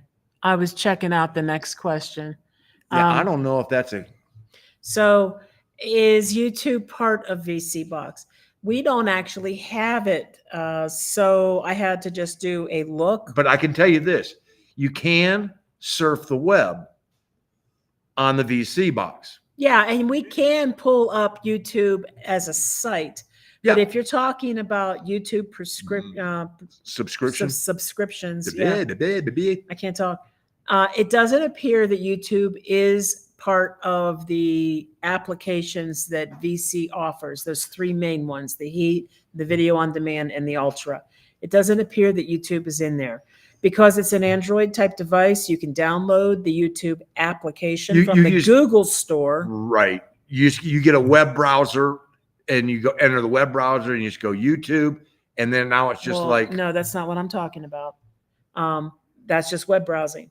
If you actually pay for premium YouTube service. Oh, I forget. Right. There's YouTube TV. There's YouTube TV. It doesn't appear like it's included, but they give you the option, obviously, because it's an Android device, to download the app from the Google Play Store. And then, of course, then YouTube is going to ask you to log in, which, of course, means that you're paying for your subscription. And so you don't really save money if you're looking for the paid YouTube. Right. But if you're trying to just like watch us, just then regular. you just go right in the web browser and pull up YouTube and Gringos R Us, boom, and here we are. And the same can be said for Amazon Prime. They do not offer Amazon Prime video services, and that is going to also be where you have to do it by subscription. So, but other streaming services, actually, their content is in there. I haven't found a show yet that I used to watch on a streaming service that I have not been able to find in that. In an alternative spot in DC. Right. It's just you got to look, but they're in there. Yeah. Like, which I went back and I started watching Letterkenny again from the beginning. Shoresy's okay, but I really like Letterkenny better. Little Creek is my neck of the woods. I lived in Suffolk, in Tidewater. So you know where that is. I don't. I mean, my knowledge of the area was basically the same as most young sailors, and that was the bars right outside the gate. I mean, that's just. Oh Lord, yes. I mean, when you live on the ship and you're single, and and the clinic is down the street. Well, you don't play that game. And no, you were in Wexford. That's cool. Isn't that where? Is Wexford where Christina Aguilera was from? No. Another W, right? No. Zelienople. She's from Zelienople? Yep. Up there by Butler. Close to Cranberry. Cranberry. That's right. That is a C. Cranberry. Well, yeah, but she's from Zelienople. All right. But I was trying to remember. Yeah. Okay. You could say Cranberry, but. Right. So GRO is less gringified. That moves it further up the list. Well, I said QUR. I think that's Q. Yeah. I think that's Querétaro. QRO. Less gringified. Since we haven't been to Guadalajara, we really can't say, because we don't have anything really to compare it to. But there are parts, I mean, where we're at, where Anivet and Arlene are, which they're only hop, skip, and a jump away from us. Down here in the southern side, it's not. But Querétaro is growing, and it's not just people from Canada and the U.S. I mean, there are Korea, Japanese, Europe. Yes, Europeans. There's a big cosmopolitan mix of people coming in. Querétaro is basically the intelligence hub of Mexico. Not that they're smarter. Intelligence by the fact that IT. And all tech. Of that in the tech industry, this is the center in Querétaro, and that's rapidly growing. And so a couple of things that brings with it. Brings higher paying jobs, but it also starts to affect the cost of the rents. So, it's one of those where, okay, it's good, it's bad. Hopefully they'll eventually fix the road going to the airport, because they ain't the world's greatest road to get to that airport. But they're getting to it. And don't pay attention to my last name. I'm actually a Gringo. I just kept the name after divorce. hey, Oh, I like it. Can I use a device with a VPN? Yes, Yes. you can. Yes, you can, but you don't need to. That's just it. if It will pick up anything anywhere in the world as long as it's available, but really it's concentrated on Canadian and US. yes, It's Canadian and US mostly. the majority of the content is well, North America, because there is a section on there. There's probably 25 Mexican channels or Spanish channels. Oh yeah. So, it's basically North American based. There's a lot from Canada. You can get all the Canadian stuff, because a lot of the times, what was it that we watched, and we got all the Super Bowl. Super Bowl. Yeah. We got the Canadian feed for the Super Bowl. And so, which I don't care.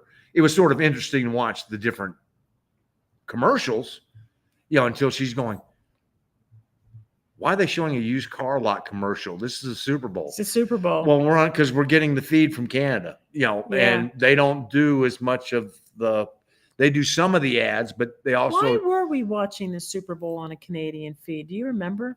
Ask VC Box, because I went to whoever had it, whether it was NBC, CBS, and I chose it, and for some reason we ended up with the Canadian feed. I can't remember why that happened. But it happens every once in a while with is it Monday Night Football? Something. A lot of times the hockey game of the week will be the Canadian feed. That makes sense to me, though. I know. I'm just, yeah. And it could be that we just found it on that channel and stayed on that channel instead of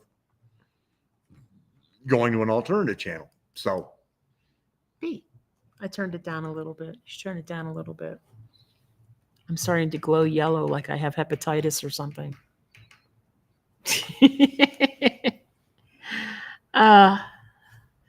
See.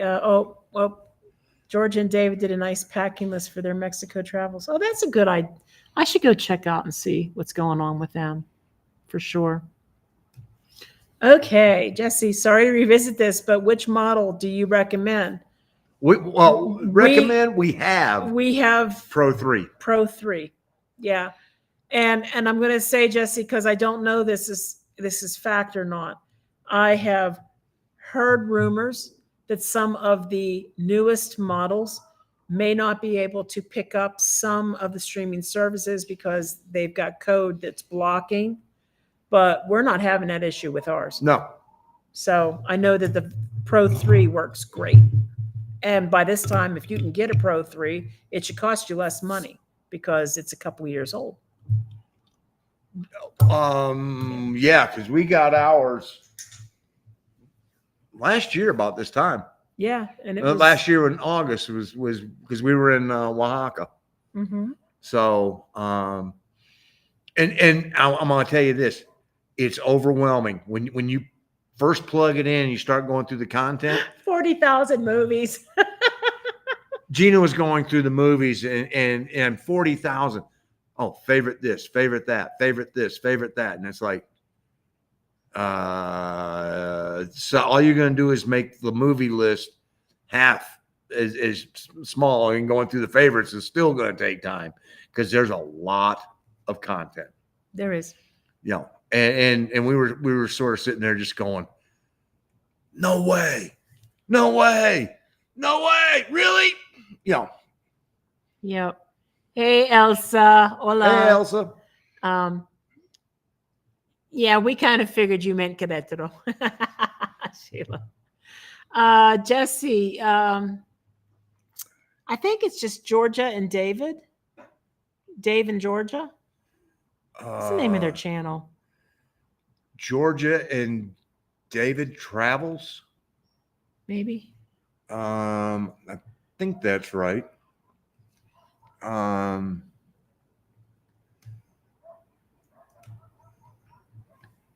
It's not going to come up for me here. Go down to. Yeah. I know. I'm going to stop this. Give me a minute. And it's still not showing us all that. That's all right. Okay. I know it doesn't show it anymore on the side. I find that just a little bit annoying. Really? Or is it David in Georgia? Well, either way, I typed both names. I It know. should be coming up. Put in Mexico. But they're not in Mexico anymore. There they Yeah, are. okay. Georgia and David travel. Oh, I forgot the and. It's Georgia and David travel. We are coming there in October and wondering where you guys recommend to stay or area to stay in. Well, I would say, Querétaro? yeah, I in mean, is that- Querétaro. So it's going to depend on what do you want to do while you're here, I mean, and what sort of transportation do you have? if you are coming to sort of just experience the city, then I would say probably as close to Centro as you can get. If the purpose of the visit is to go, we're thinking about moving there. Well, okay, you're still going to want to see Centro, but you're probably going to want to see more of the neighborhoods, because to get a feel for, what and where. A good halfway point on that would be someplace like Centro Sur, around the Victoria Mall. Cementerio. Yeah, I mean any of that area right there, you're a hop, skip, and a jump into Centro. Centro Sur has a lot of. If you're not looking for the gringo version of Querétaro, then Centro Sur is a pretty good, what I would say, halfway point between them. Because you got a lot of places that are worthy of looking at if you're coming down to look to live. Because Calesa. Love Calesa. Love Calesa. Oh my gosh. Any one of the Alamos, Alamo 1, 2, or 3, Milenio. There's a whole bunch of communities right around Centro Sur, because Centro Sur is sort of like the shopping hub for the southern end, and then there's bedroom communities all around it. Then you have Avenida Constituyentes. You go south, and that goes down into El Pueblito, and then you've got Corregidora. So if you're looking for, you want to see some really nice developments, growing communities, definitely Zakia and Zibata, which are northeast. They're nice. I just didn't want to live there because we were there when we first arrived, and it was like a 30-minute drive just to get into Centro on a good day. And if there's traffic, longer than that. So I was like, no, I came to Querétaro. I wanted to experience Querétaro, and it takes us 30 minutes on a good day just to drive into Querétaro. So I wasn't really a big fan of being out in Zakia. But some people really like it out there, and the housing is affordable and it's new, and it can be very nice. And they have like little communities, fraccionamientos and things like that are built around little shopping areas and malls and grocery stores. So that's a nice place to be. And then, of course, if you want to go a little further north, you got Jurica. I think it's Jurica and Juriquilla. And those are where a lot of more higher end shopping can be found, like the Antea Lifestyle Center, where you're going to find like your high end. I can't think of the names right now, but all the expensive. Oh, good God. Coach and Michael Kors. Yeah, your Michael Kors and stuff like that. It's going to be up there. And the most expensive grocery store I was ever in, which was basically the Juriquilla City Market, which was more expensive than the San Miguel City Market. A lot But more expensive. a lot of people like it up there. It's very pretty. They got golf course and lake communities up in that area. Mm-hmm. And of course, there's convenience of all the shopping. Well, You've got plenty of shopping in that area. And if you like going to San Miguel, you are infinitely closer because you just jump right on 57D. You go up and you're in San Miguel. So Honestly, it comes down to what are you looking to accomplish while you're here? Truthfully. I mean, if you're here just to scope out neighborhoods because of a potential move, then I would say call Lise and Romy. Yeah, call Lise and Romy at my place at Querétaro. And tell them what you're looking for and go. And then they will do a Zoom call meeting with you, and they have a whole script that they just go, what do you want? What are you looking for? Do you want this? Do you want that? Is this a hard no? This is a this is a must-have. This is a boom, boom, boom, and they can get you in the right area. If you're looking for authentic areas, El Pueblito is pretty authentic. Yeah. I mean, it's and it's a little community all into itself. But we can pick up Anivet and Arlene in 12 minutes. We're in Centro. So true. I mean, as long as there's not heavy traffic. Well, you may have answered this question, but can I get this in Mex, or do I have to buy it in the States and have it shipped? No, you can't. Do not attempt to buy it in the States and have it shipped to Mexico because customs don't like it. You may run into a customs issue. Mark and Paulette from Two Travelers in Mexico had theirs was returned to the U.S. Customs wouldn't let it through. They wouldn't let it through. So if you're in Mexico, order it from Amazon Mexico. If you're in the States, order it from Amazon.com. Or maybe the VC or the VC website, right? Or something. But yeah, I mean, we got ours. Rick ordered it through Amazon Mexico and shipped it to us, and boom. To be fair, he may have ordered it through Amazon US. See, what happened is in March, I think it was March this year, partially due to tariffs and stuff like that, Amazon US was not sending some things to Amazon Mexico. Some items you could go to Amazon US and you can see them, you can buy them, and then you would go over to Amazon Mexico, and where you used to be able to buy it, it would say currently not shipping to your country or something. So that may have something to do with it as well. It's a possibility. It's possible that at the time we got it, this wasn't an issue, and Amazon US just filtered it through to Amazon Mexico, and it came. But no, I know he ordered it through Amazon Mexico. Oh, okay. Because I walked him through. Oh, you did? Yeah. Oh, nice. Yeah, because he was like, where do I put the, da, da, da, da. And so, yeah, we got that taken care of. Because it was just the easiest way of doing it all around.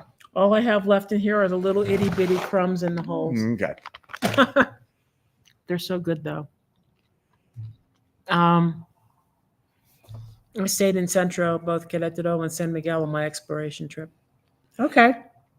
Well, I like both of those Centros. I mean, yeah. And both of them are a lot more than the main square. A lot more. Mm-hmm. I mean, now you'll get a good exercise walking all of Centro in SMA because it's up some hills and down some hills. But when we did that for the Easter, when they were putting together all the altars, we found parts of the Centro that we were just like, I had no clue this was here. It was just, we kept going, and all of a sudden we go down and wow. Well, and then somehow, we ended up seeing all these churches that we didn't even know were there. And then somehow we ended up going down the hill, and wow, we're right back to where we started. No clue. No clue how that happened. And fortunate accident for us. For sure. We are planning on moving somewhere in Mexico in a couple of years. visiting several cities before making a decision on where to reside. Thanks for tip. We know that feeling. We know this, and it's kind of what we did. At the very beginning, all the research, man. Oh my God. And we actually lost a good bit of it because the spreadsheet ended up getting wiped out. I mean, when we were sitting there on the sofa in Asheville or in Fletcher, we had it down to 35 cities. And we were looking at things like infrastructure. Do they have big box stores? Do they have an airport nearby? Do they have good medical centers? We were looking at crime statistics per capita, weather, temperature, walkability, all kinds of stuff,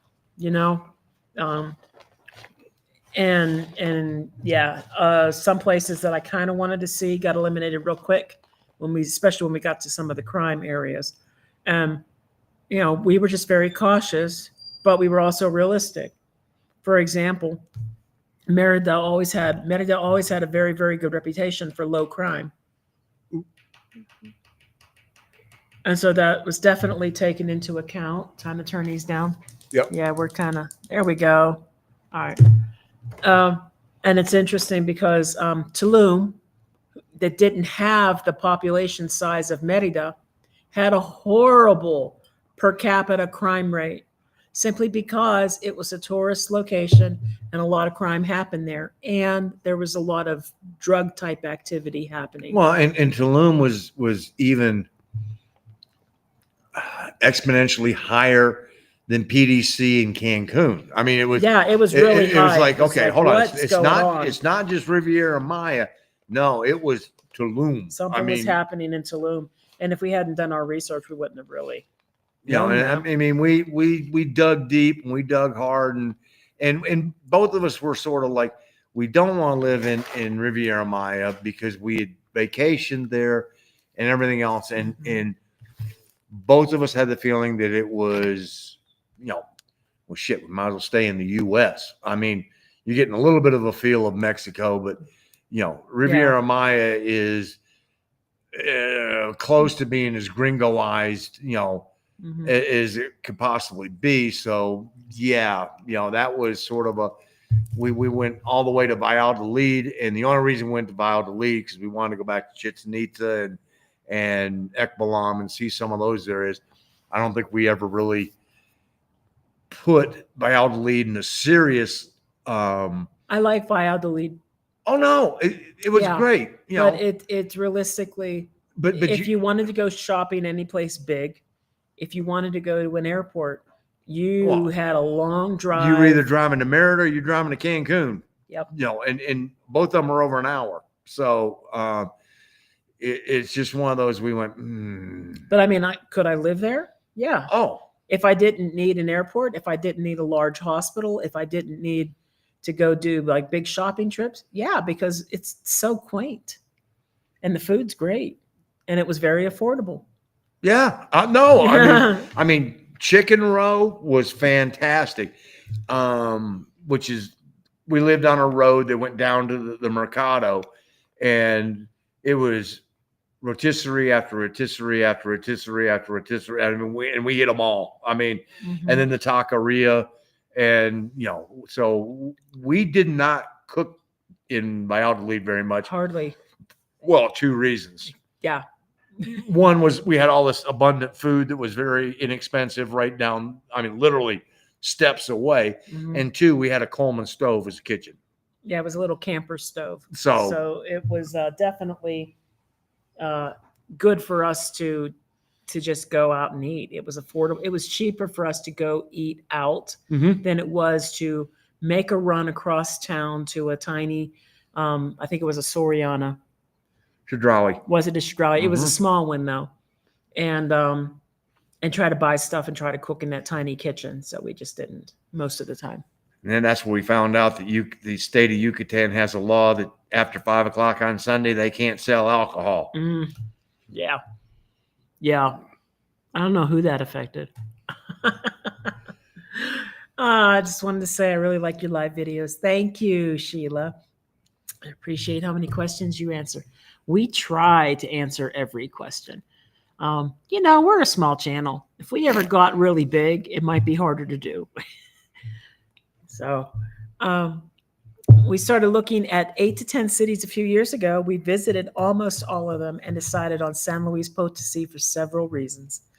Sherry's already retired. January 1st is my last day. That's awesome. And honestly, San Luis is high on the list. It was very high on the list, like probably second runner up. Well, I mean, yeah. I mean, 2 or 3. It's in the top 3. It's in both of our top 3s. Yeah. And so it's one of those where you just go, it's an interesting city. There's a lot to like about San Luis Potosi. And so it's sort of one of those where we go, okay, it's a different feel. It's definitely more big city feel. Yeah. It has more of a big city feel. I mean, Querétaro is actually, I think, 60% larger. We were talking to the taxi driver, and I think Querétaro is about 60% larger. Wow. than SLP, but it doesn't feel that way. Right. It just, and part of it may be the sprawl of Querétaro, because Querétaro just, yeah, is I shouldn't do that. Everybody's going, damn, I got drunk real quick because the focus went out. What did you just do? I moved my hand. Stop that. I know. and so, it's time to cut. I think it's a little more condensed. So in SLP, and part of that's because SLP, SLP is sort of in a bowl, with all the mountains going around it. Yeah. And Querétaro is more on a plain. So yes, and I guess the big city feel, I get that mostly because of the number of horns that honk. Oh God, it is definitely a horn honking kind of town. It's by far the horn honkiest town. Yeah, you hear more horns going off in SLP than you do any other town in Mexico that we've been in. Yeah. Oh, Tommy, you know where we are, bro. You know where we are. There's a bedroom right there for you, Bubba. Yep. And I know how to get you at the airport. We've already proven that. So as soon as our house sale closes, maybe in March, we're there. Awesome. Whoops. Let's go back. Let's go here. I agree with you guys about Tulum. We really enjoyed Bucerías in Mérida. We have not been to Bucerías. Sorry. We haven't been there. That's west. That's just north of Puerto Vallarta. Okay. You got Puerto Vallarta, Bucerías, we'll have to Sayulita, and then San Pancho. Sean. Yeah, we're gonna have to visit Sean in Paradise. We just found out the other day he took all his videos down. So, places we didn't visit: Cuernavaca, Querétaro, and San Miguel de Allende. Well, now, Papa, you should have visited Querétaro. San Miguel, I don't care, even if it's just for a week. Oh, God, San Miguel is worth going to see. Beautiful. It is a stunning beautiful town. It's very pretty. And then, of course, you can do a hop, skip, and a jump and go up to Dolores Hidalgo for a day. Atotonilco. Yeah, I mean. Mineral de Pozos. I mean, it's. But San Miguel is worth a visit. At least. Oh, God, yes. Just to go to the church is worth a visit. Mark didn't even step inside that church. My goodness. But it is beautiful. How many churches have I stepped inside of? Just very, very few. 1. No, 2. And it was the same damn day on both of them. I went into the one because you needed money, because I'm sitting outside waiting, and all of a sudden. You went inside the Atotonilco one. That's right. You dragged me inside that. So 3. But in that one, you were like, oh, Mark, because the person had, and I had the money. Zina Catan. Yeah. And so I had to go in and make the offering. And then the native church in Chamula. that was anything but a church. And that was just like, that was me that hell was an uncomfortable one out of here. for both of us, really. Fascinating, but yet uncomfortable. Yeah. That one was a little bit, felt like we were gawking. It didn't feel like it we were. It felt like that church that's in Chamula is in name only.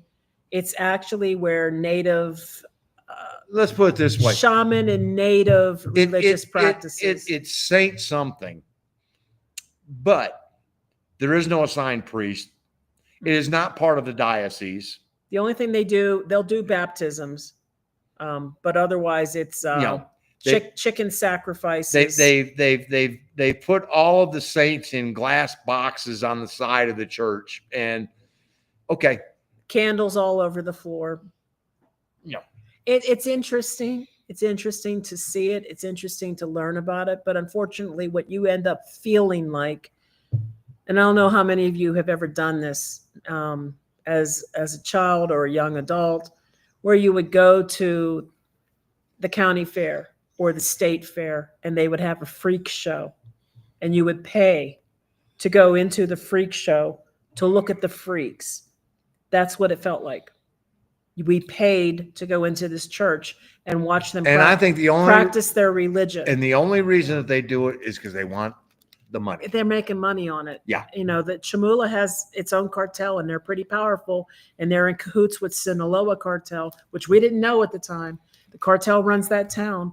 And as you go into the town, you will see all these mansions on the way into the town. I mean, they're not trying to hide anything, folks. No. It's like, and what we learned was, the police don't go there.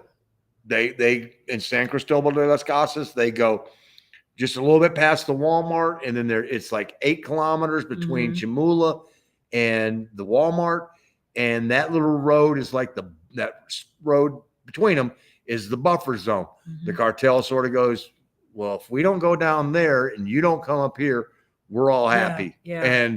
But I mean, when we went to the Walmart there, which is right at the beginning of that road, normally when you go to a Walmart or something and you see the national, Guardia Nacional, they're relaxing, somebody's going in to get them some refrescos or something. And, it's all pretty laid back.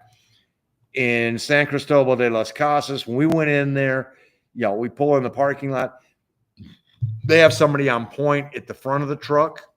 And I mean, on point, paying attention to what's going on. They got somebody at the back of the truck. Yep. On point. Yep. And it's like, wow. Okay. This is a different, maybe I think it's down as far as it goes.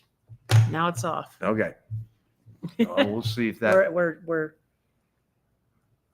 that didn't work. Well, hold on. I'll get okay. It's right here. Anyway, the whole thing is there was a bunch of these National Guards, and there were several of them, and it was like, what's going on here?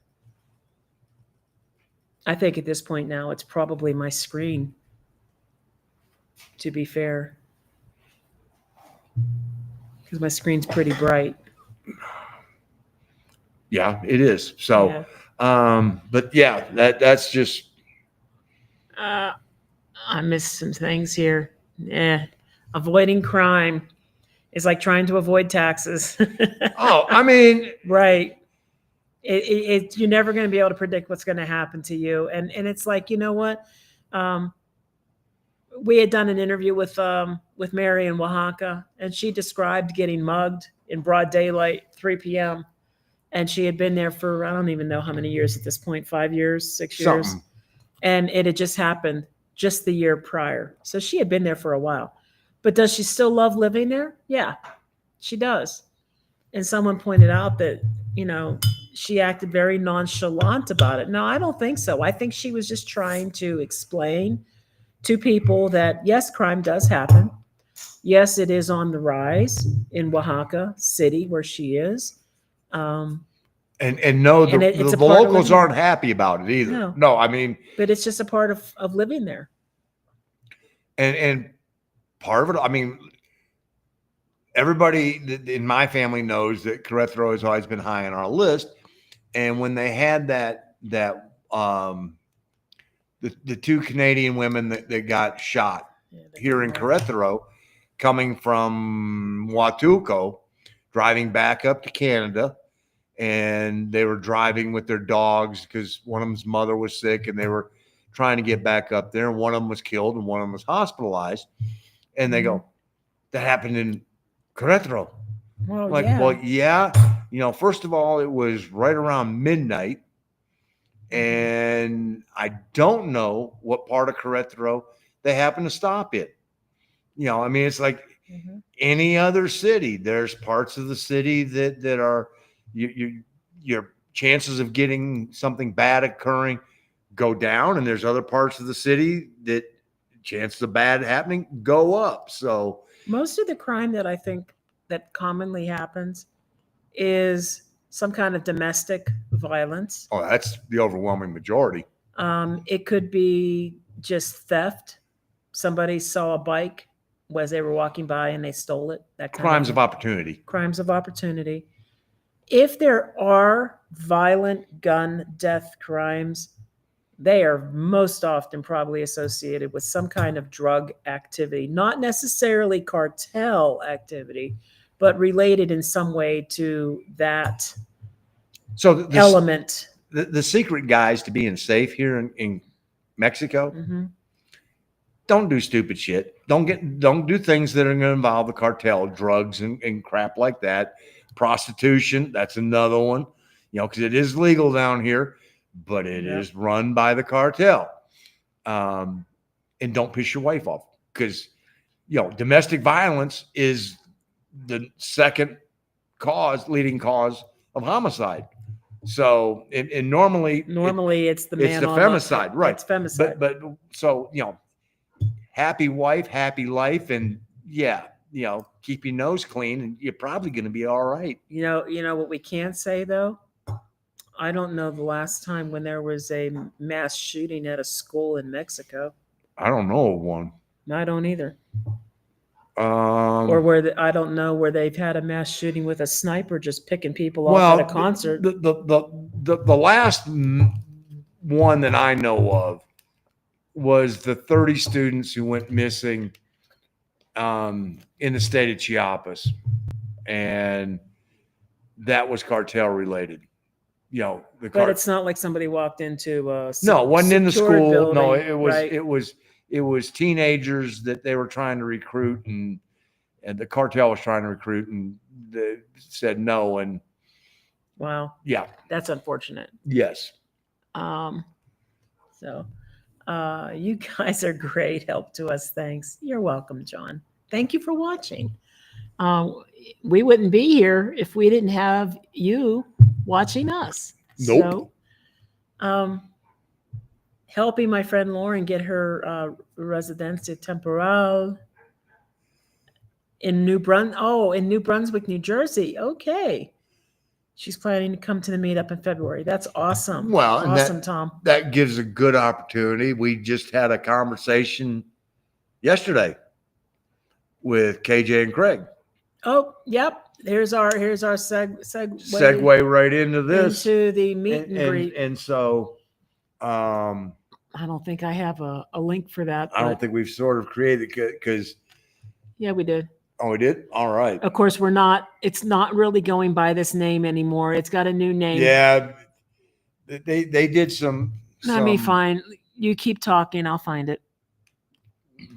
KJ and Craig did some research, and apparently anything to do if we use it with the name YouTube or if we use the word con, we are subject to getting our butts sued. And it's like, you know what? Which was funny because I've seen plenty of people get together who are YouTube creators. But it's one of those where we don't need this headache. So we'll just, we came up with another name for it.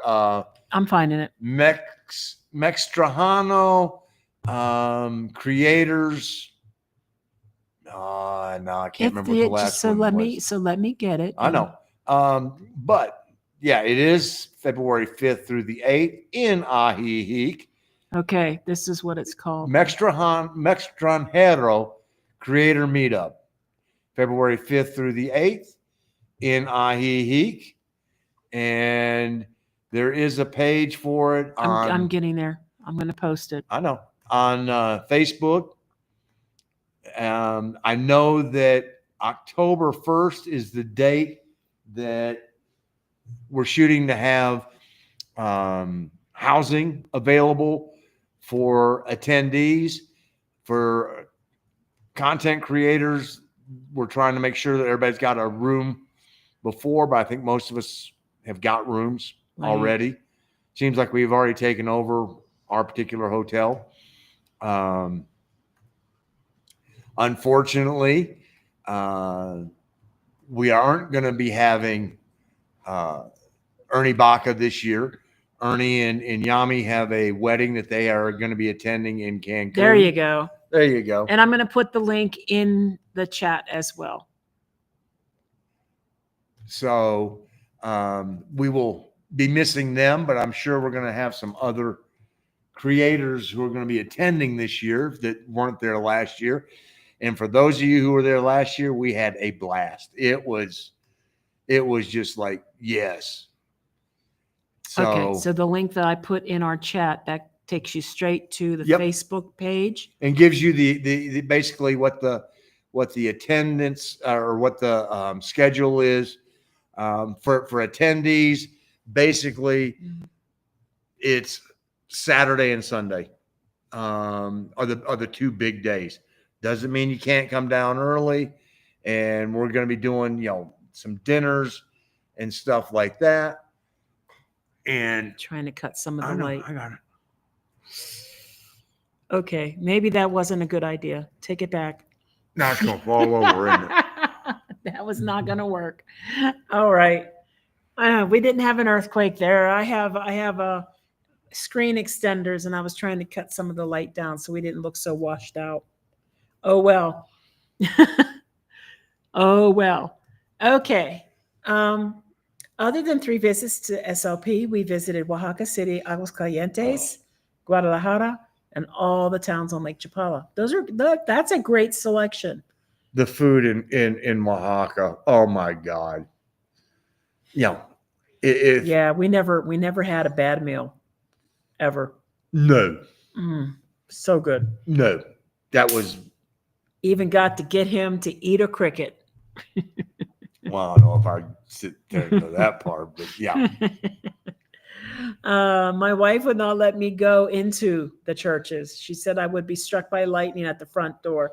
I see how funny. I say the reason he doesn't go in is if he did, he would combust into flames. But that's been proven wrong 3 times. 4 times. 4 times.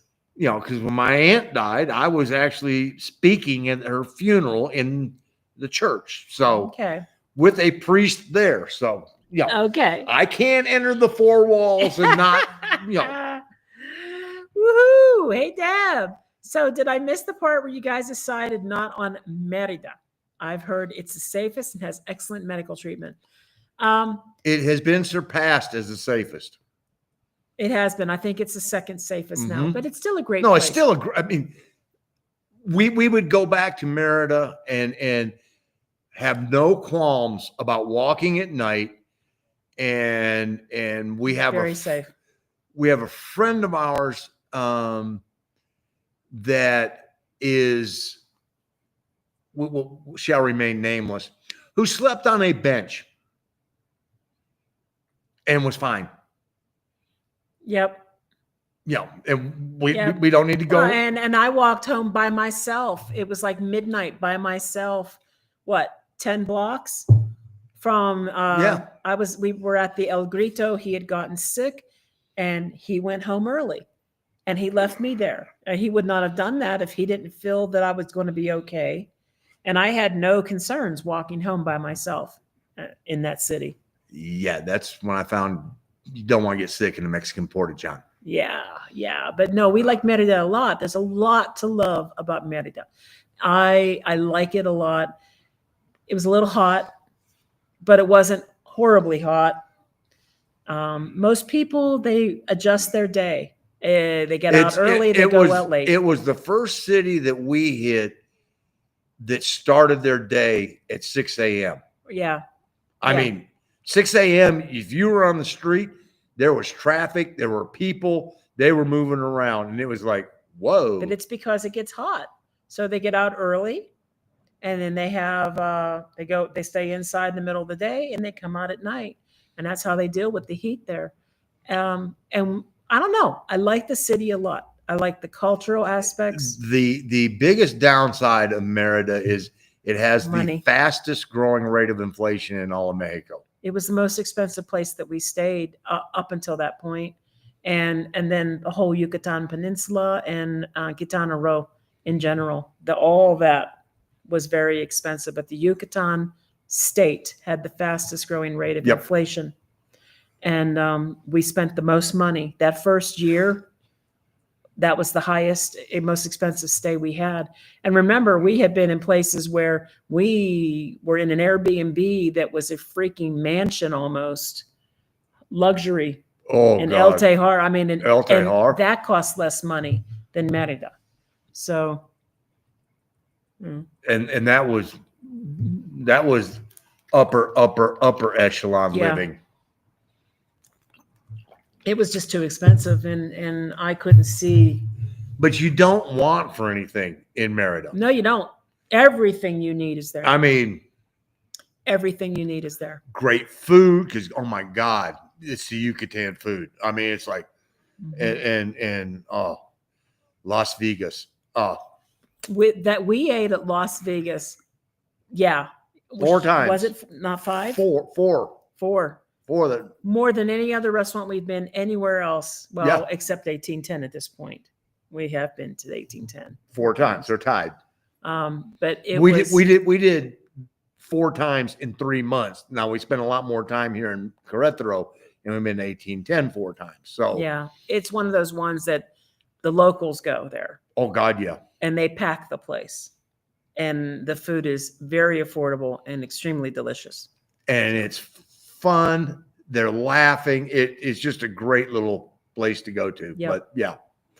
I mean, I don't think it the one thing, and I have to give Craig and KJ credit for this, is when we did the meet and greet last year, they went, nobody says you're stuck there. That's true. You choose a location and you go, okay, that was 2 years of my life. I'm not going to try someplace else. And what you looking at? I was looking at that light right there, but that's across the street. It is. Okay. I can't do anything about that. No, that's okay. Except for this. Except for. Other way, dummy. There you go. Good thinking, Mark. He's really smart sometimes. Question: can anyone go if not a creator? Yes. There's definitely meet and greet with YouTube viewers and creators, and that's like the main event. Some of it is just a couple of early days for the creators to get together and maybe hash out some ideas for collaborative videos and such. And so it takes time to meet the different creators and then decide what you would like to do together, and then organize to make those videos together. But then the main event, which is going to be on that Saturday, that is a meet and greet with subscribers. It's 2 things. Oh, yeah. In the morning, there's going to be breakout groups where there's going to be like roundtable discussions with the creator that you want to ask questions to. We're still sort of coming up with what the idea is and how that's going to be. I know that KJ and Craig have suggested that traveling Mexico, they were like, you 2 have been to more places than anybody we know in Mexico. Y'all would be the ones that they think would be best for doing that. We don't know. We could do driving in Mexico because, good Lord, we put enough miles on the car here in Mexico. So we're still working that. But in the morning, it's going to be roundtable discussions with the different creators. And then I think from 2 until 6, which don't count on the 6. from 2 until 6 is going to be just everybody getting together, grab a beverage and let's talk. And that's sort of, we were like, oh yeah, we're going to do 3 to 6 last year. And it just kept going and going and going. And and it was a blast. We moved around from different place on that Airbnb. We started in the Hardin, went inside, went from inside up to the roof. It was nonstop. I'm trying to see if there's a way to dim. I know there is. Let me try this. Oh, that's better. I know it's darker for us, but it's less glaring. Should we turn the lights on low? Well, no, turn them off because if my features actually vanish into like an airbrushed, that means that they're too bright. So, Gringissimo, this is a very valid question. And I'm going to let Mark speak in detail on this because this was something that Rick researched before he bought us one. Yes. And I'll be right back. Because Rick, I had this discussion with him about it, and it is not subject to FCC enforcement. And because of it being an app. And does that mean that somebody at the FCC may suddenly go, hold on, we're going to figure out a way of shutting this down? That's a possibility. But based on where things are at the time that we got it, no, there was no looking at anybody, because I know that I used a couple of streaming services that got shut down by the federal government because they were, streaming sporting events, and that got pulled. So yeah, that was something we were worried about. And one of those things is my mom mentioned, she goes, if I get 6 months out of this, I'm already in the black as far as financially. And now it's been a year. So could somebody do something to shut it down? Don't know, but that's where it's at, and that's where we're going with it. And anything is subject to happen if somebody figures out and pays the right people the right amount of money. Then suddenly it's like, oh yeah, we're gonna make it go away. So, and somebody will figure out another way around it and doing it that way. So, good question though. It's for anybody. If you enjoy the content of I think right now, we will be there. Obviously, KJ and Craig are going to be there. 2 travelers in Mexico are going to be there. I think Papa got a GoPro. I think he's planning on attending because I think he's already booked his hotel. So, no, it's open to anybody who wants to come down. If you're living in the US and go, you know what, I enjoy any of these particular channels or all of them, come on down, have fun with us. The thing is, that's also Super Bowl weekend. Oh, and I'm glad you're bringing this up. It's also a prime snowbird season. Yeah. So if you do want to come, you really need to look for accommodations now and book them, because the population does grow in the winter in that area, and you may find yourself being unable to find a place to stay. Well, and the other thing about that is, I know that KJ and Craig, they've done a lot of work. A lot of work. They have secured some hotels that are blocking out all of their rooms just for the people, the people who are coming down for here. So they're, like I said, October 1st is the day that they're going to be releasing that. When we do our first live in October, after October 1st, we will share all that information as far as, because some of them are even giving discounts. So. Why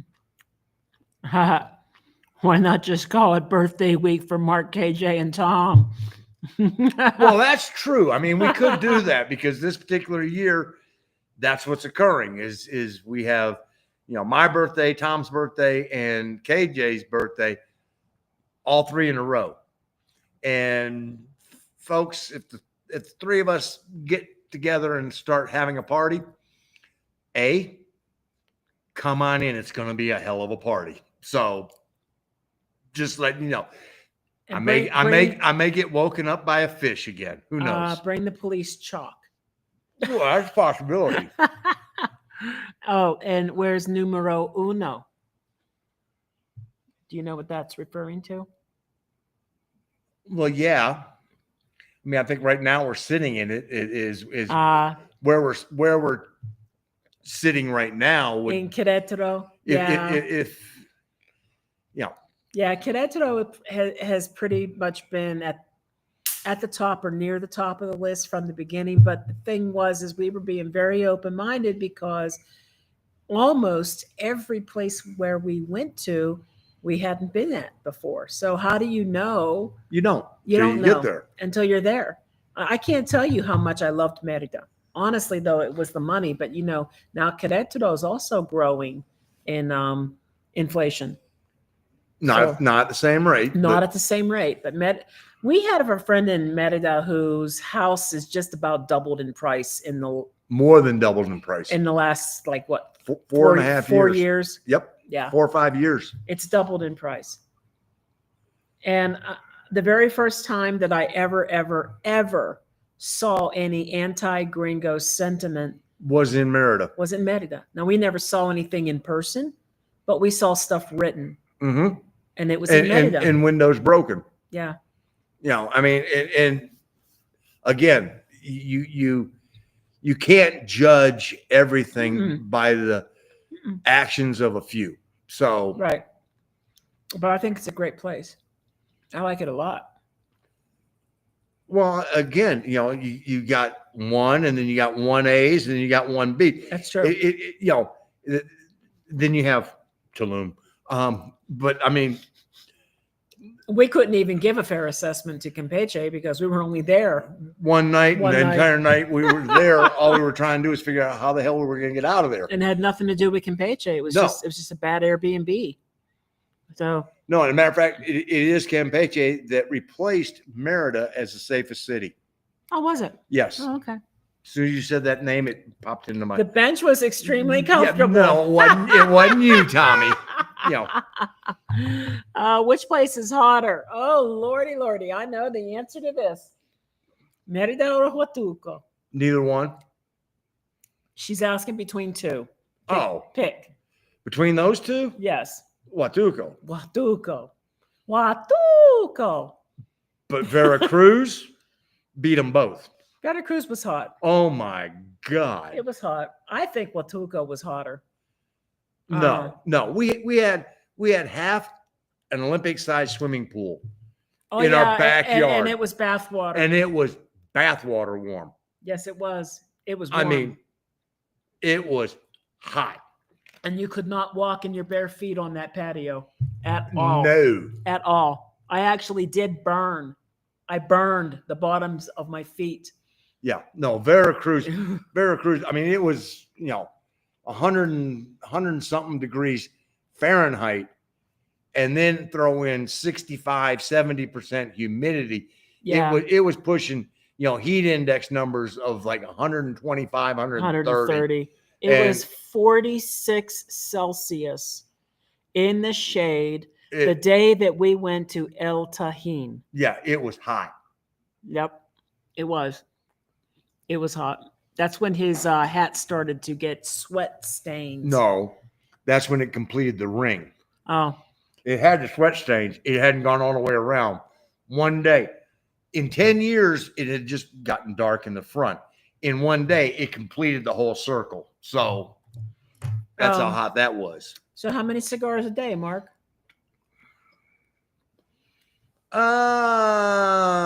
Normally 4. Really? Yeah. Only 4? Yeah. I thought it was more than that. No. Okay. No, because we get 200 of them now, and 200 of them is going to last me the better part of 2 months. So Okay. do the math. Do the math. The beauty of the meetup was it just flowed. It was organic. Yeah. It couldn't have been planned better. Everyone be there or be square. I mean, and I know that KJ and Craig go, they did such a great job last year. Folks, we lucked into it. I mean, literally, it took on a life of its own. Yeah. And what you guys don't know is that because it took on a life of its own, Mark and I never left the house. We never got to go walk into San Miguel anything. We were at the house the entire time we were there. Thank God. I mean, Ernie bought 10 pizzas. We didn't even get to go out and eat. No. But the first night, Ernie had bought 10 pizzas, and we had a lot of pizza. So we ate pizza for 2.5 days. Well, that and then KJ and Craig bought those pastries. Yes. Yeah. And that's not a complaint. It's just that we truly didn't plan. And we just made an assumption that, okay, well, we'll do this. And then at this time, we're all going to leave and go do this. But people just hung around.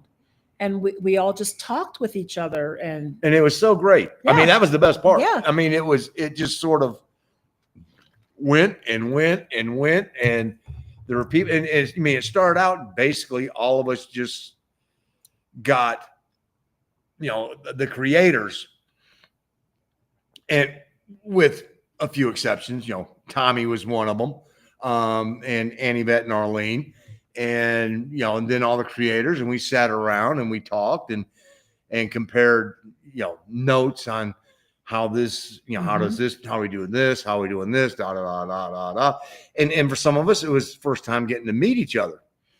And so, then it was making new friends, and we made a lot of new friends that weekend. I mean, first time we got to meet the Bestes in Mexico. First time we got to meet KJ and Craig. Yep.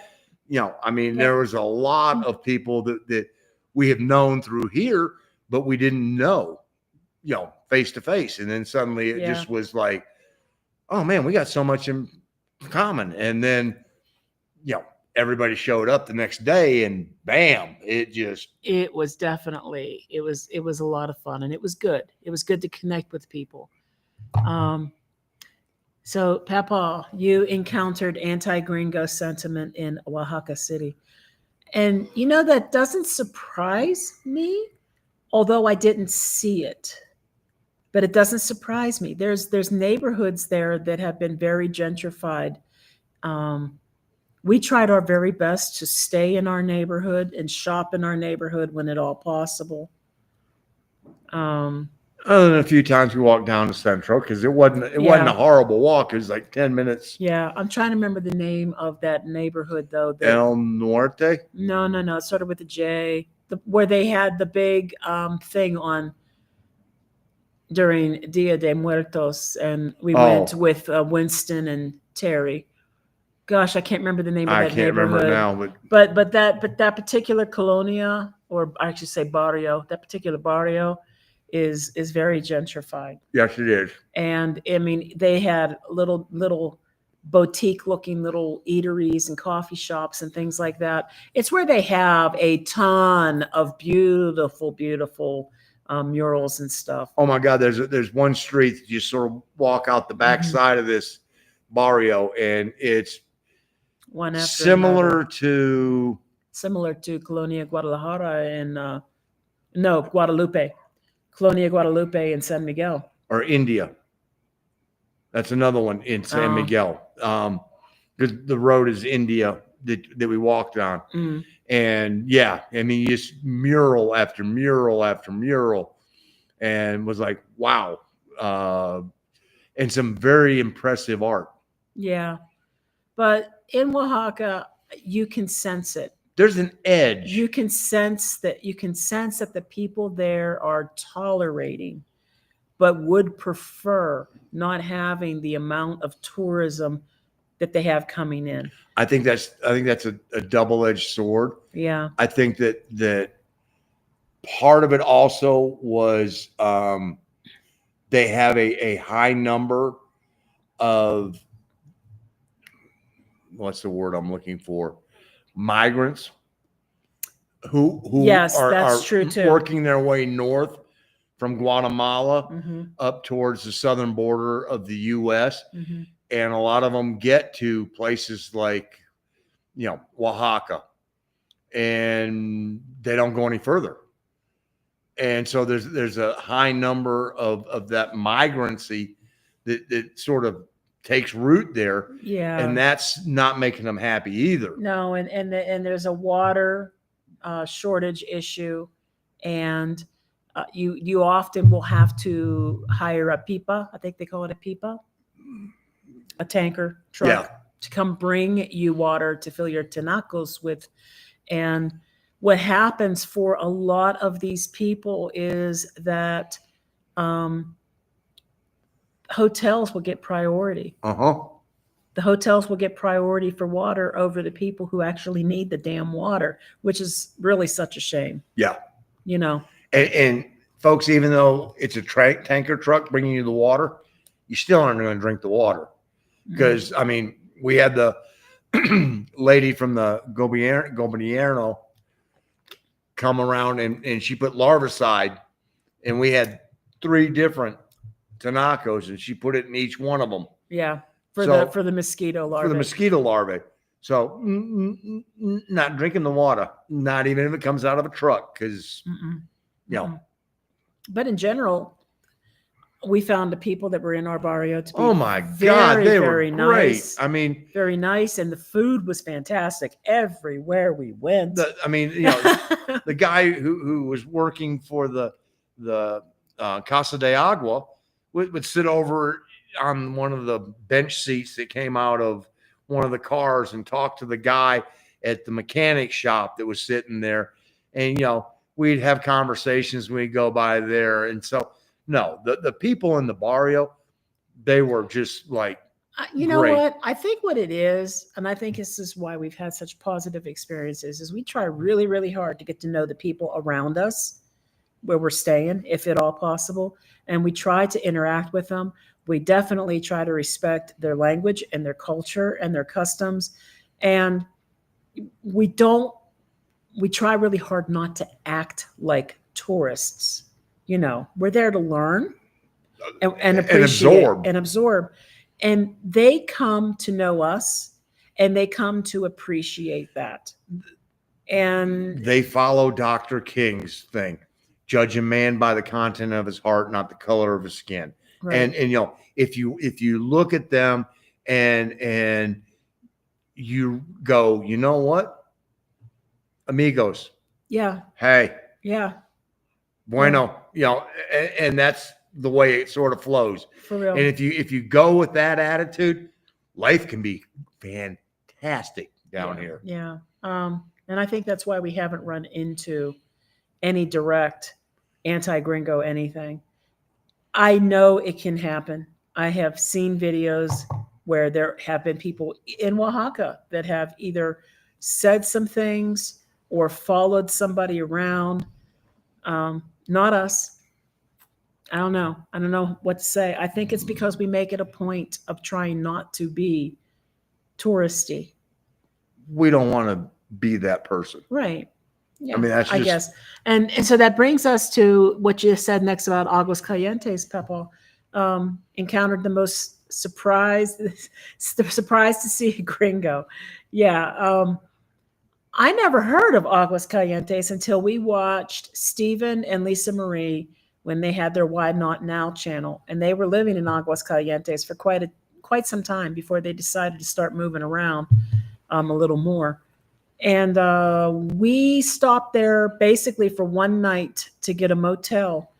Well, because we took the long way around because there were issues on 57D between San Luis Potosí and Monterrey. And it was cartel related. And so it was like, we got the rest of our lives.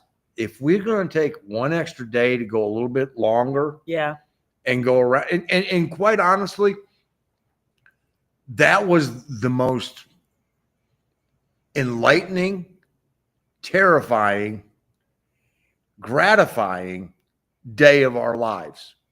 That day we drove from Monterrey to Aguas Calientes in the middle of nowhere. Oh yeah. You want to talk about abandoned scrubland. No cellular signal. Sometimes we lost satellite on the maps. Not sometimes, quite frequently. I mean, we were in no man's land. And that was literally, okay, you're 2 hours between gas stations. Mm-hmm. So it was, oh yeah, we're a little below 3/4. Next time we see a gas station, we stop it. And so, it was an interesting drive, and that's where we went. And the number one automoteles that was on our list, she looked at me and she was not going to rent it to me. And I'm like, I'll pay for 4 sessions. Nope.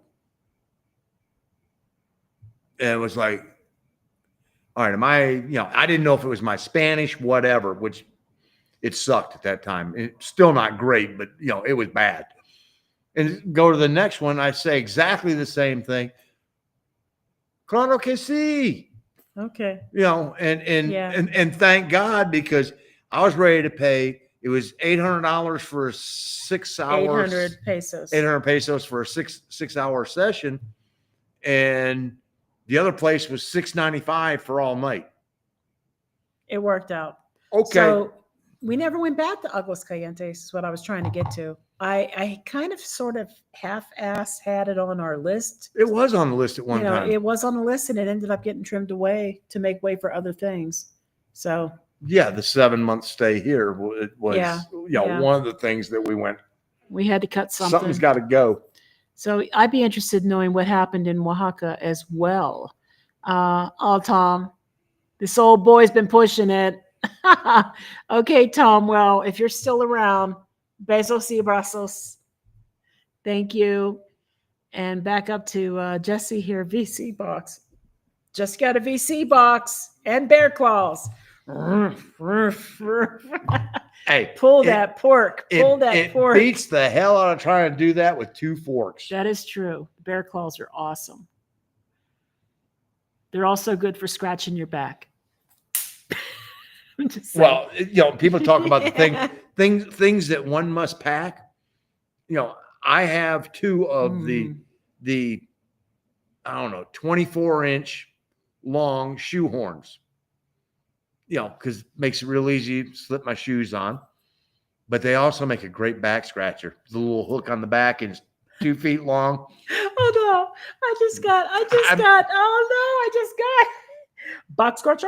Back scratcher. Back scratcher. No. The Family Guy. Back scratcher. Oh gosh! So it was graffiti. See. And that's all I've ever seen is graffiti. That's it. And broken windows. And a broken window in that one place. Yeah.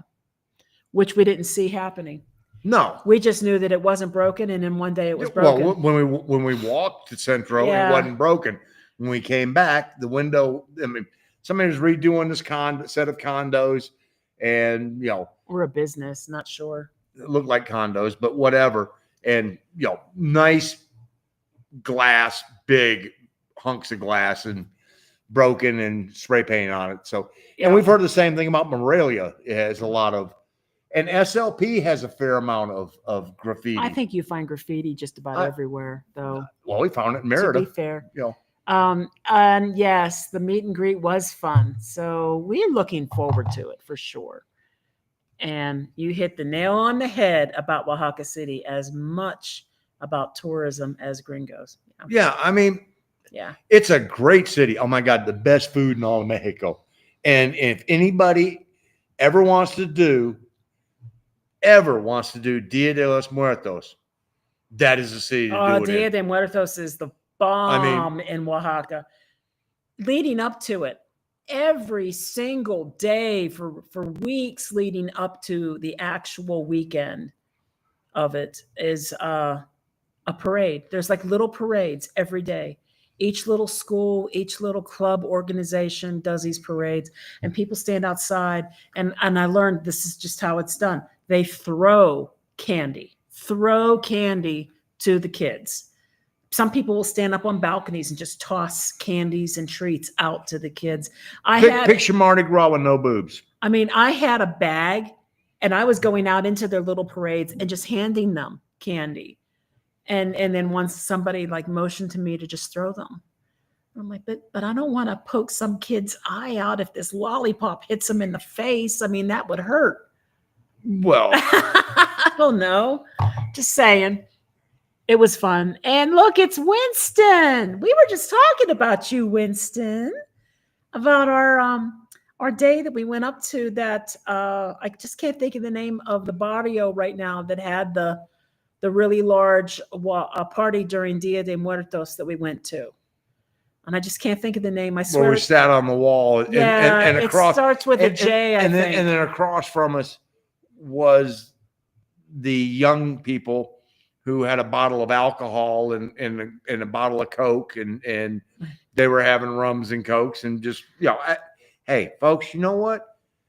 It was fun, though. We all got our faces painted Everybody had fun, and it was packed. I mean, we're talking body to body. Oh, yeah. All the way across, all the way down the road. Not a thing occurred. What do they call those parades? Are they called pasados? I don't know, but I think they're called pasados. It was like the biggest one of the biggest, most well-known ones for Oaxaca City. And we got to see it go through and everything else, and it was fantastic. And that's the difference. I get a crowd of people here in the U.S. and I'm looking around going, where's the gun? There you go. And Winston agrees. Oaxaca definitely had an edge. Yeah. That I didn't feel in Merida or Huatulco. And you're right. Like we're in Huatulco, the vibe in Huatulco is just so amazing. If it wasn't for the heat, it'd be number one. It'd be Mark's number one for sure. If it wasn't for the heat in Huatulco is just, it kills me. And of course I had to, we talked about it in the past, but I had to have a surgically drained cyst because of all the sweat that was running down my back and into my crack for every day that we were in Huatulco. But the vibe in Huatulco and the food in Huatulco and the people in Huatulco was amazing. Really, really was. Definitely high up on the list. And I could live there as long as we had some good air conditioning. For sure. Oh, I could live in Huatulco too, but God almighty, Omar'd kill us.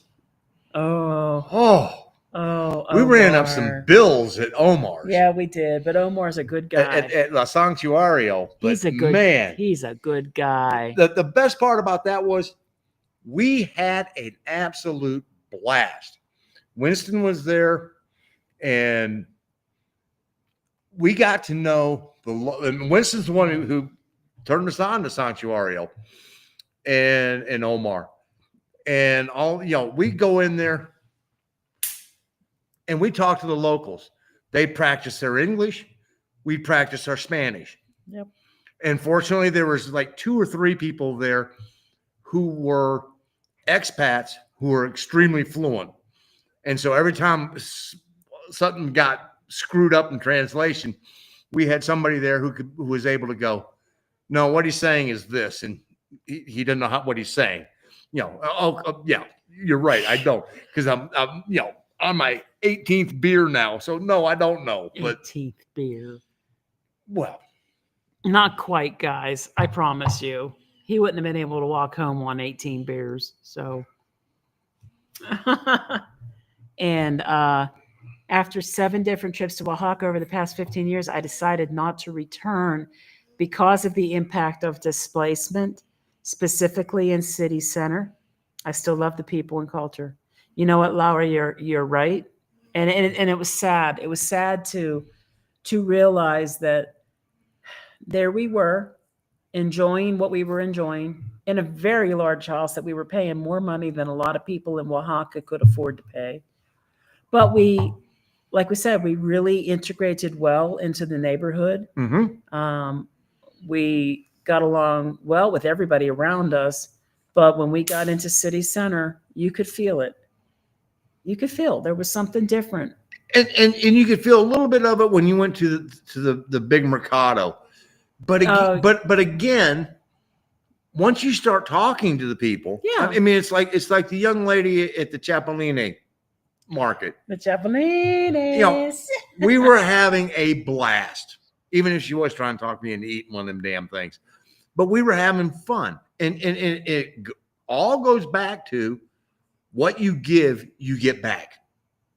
You know, that I'm 100% convinced that is the secret to everything, because you know, once we start conversing with them, we may not do it well, but we do it with all the right intentions, and we get it back. And I mean, that's the only place in Mexico we've been where they had a tienda, and he had no, you know, he looks at me and goes, "No tengo cambio," because I wanted to buy 2 Cokes.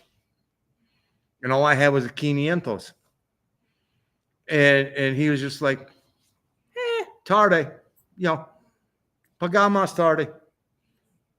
I'm like, there ain't no damn way I could go to a 7-Eleven or someplace in the States and you know, try to pay, and they go, just come back later and pay me.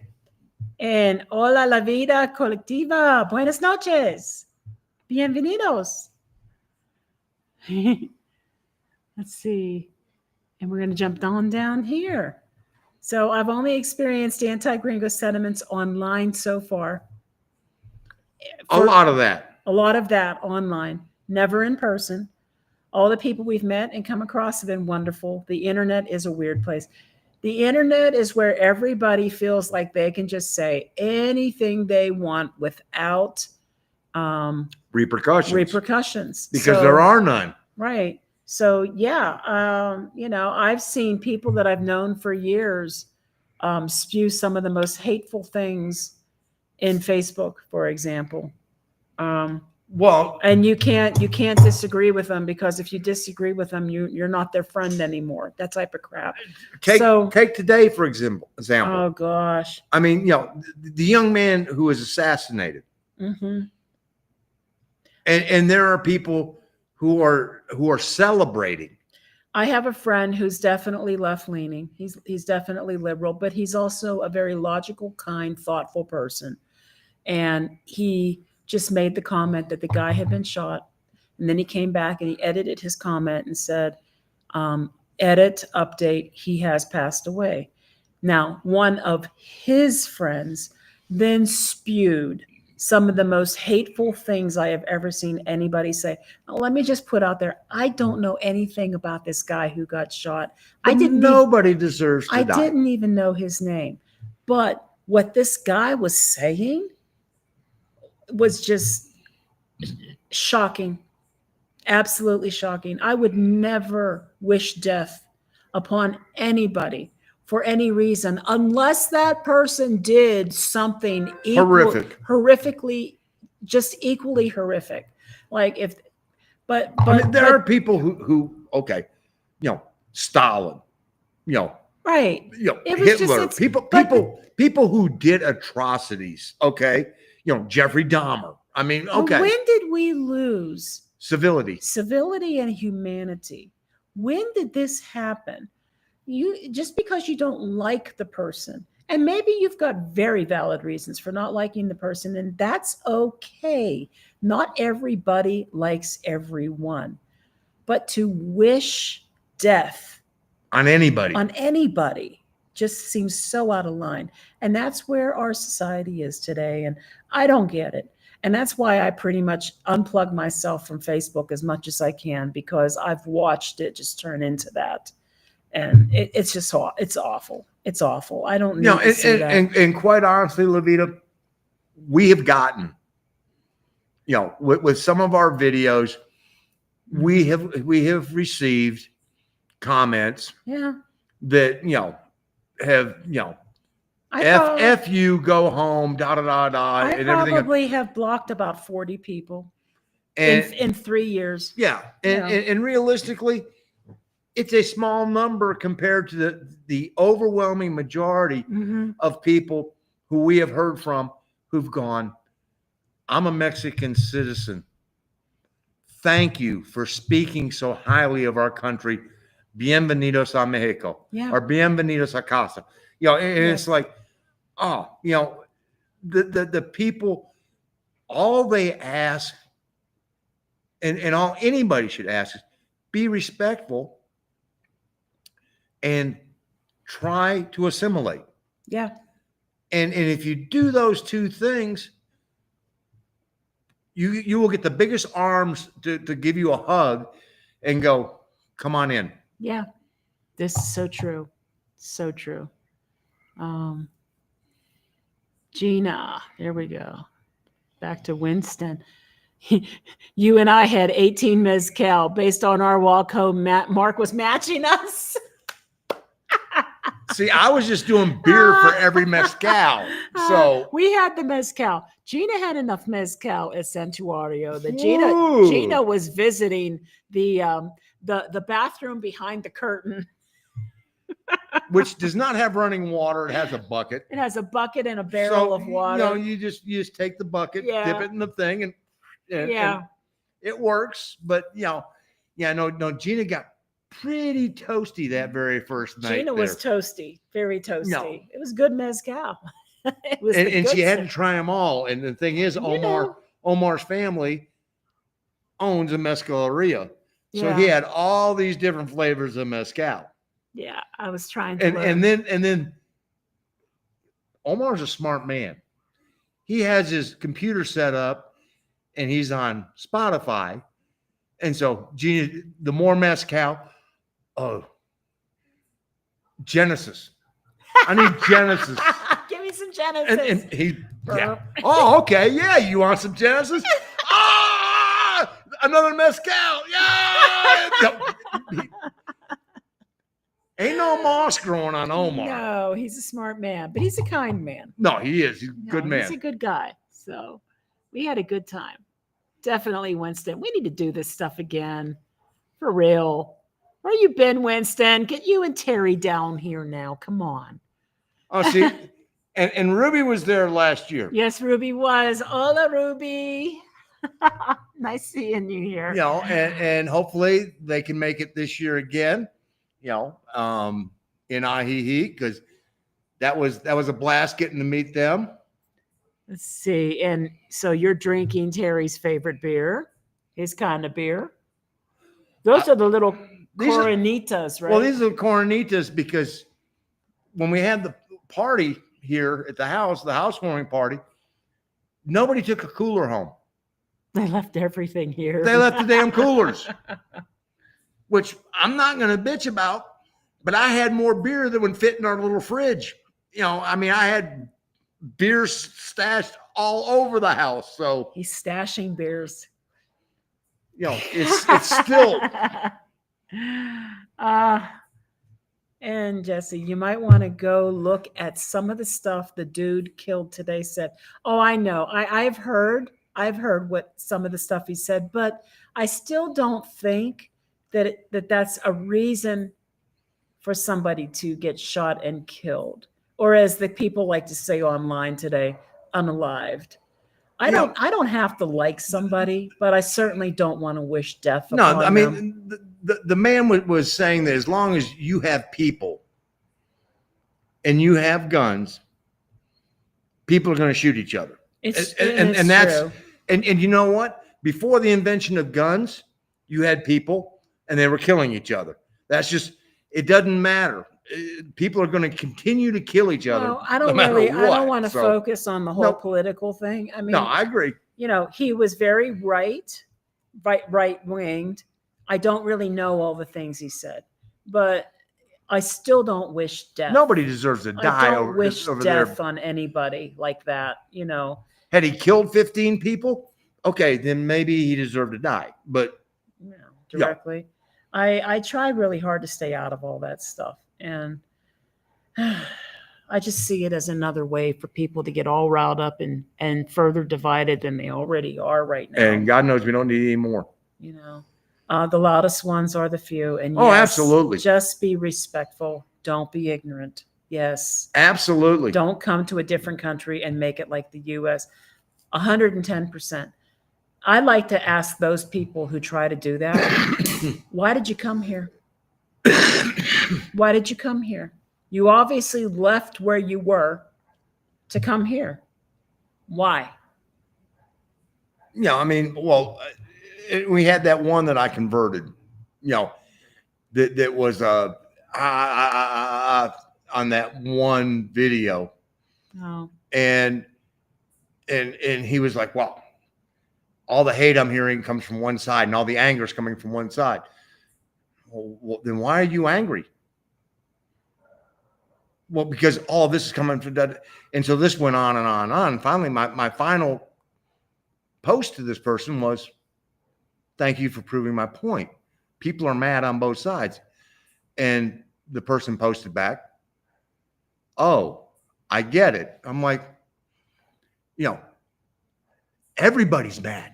Everybody's angry about everything. And it doesn't even matter what the hell it is. Nope. You can't have a blonde-haired, blue-eyed girl do a blue jeans commercial because it's racist.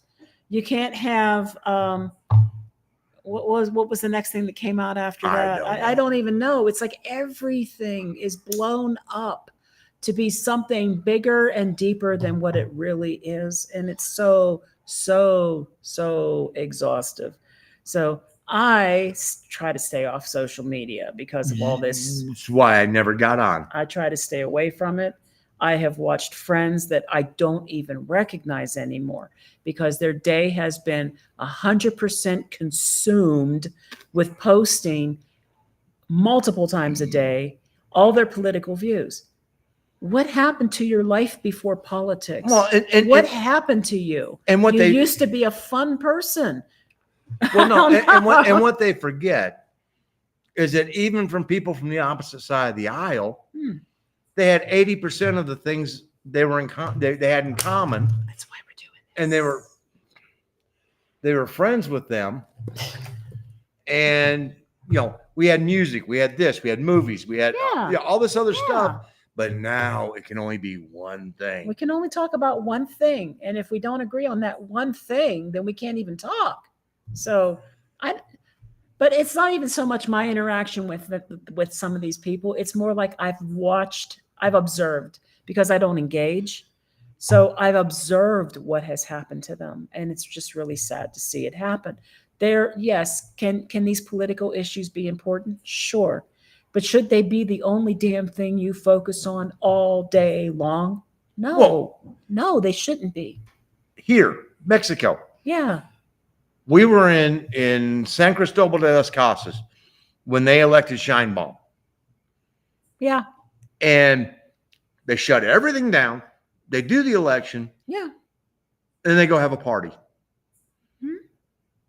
Nobody's railing about it. Nobody's pitching a fit. They're like, hey, we got the day off. We're going to have fun. And their belief, honestly, is it really doesn't freaking matter who we put up there because the shit's not really going to change. And so why are we getting worked up? And the thing is, look at Washington. Doesn't matter who we send up there. Does anything really change? No. So learn. And now we're back to, I'm going back in Huatuco for 2.5 weeks in October. Tell Omar we said hi. Yes. Oh, Omar.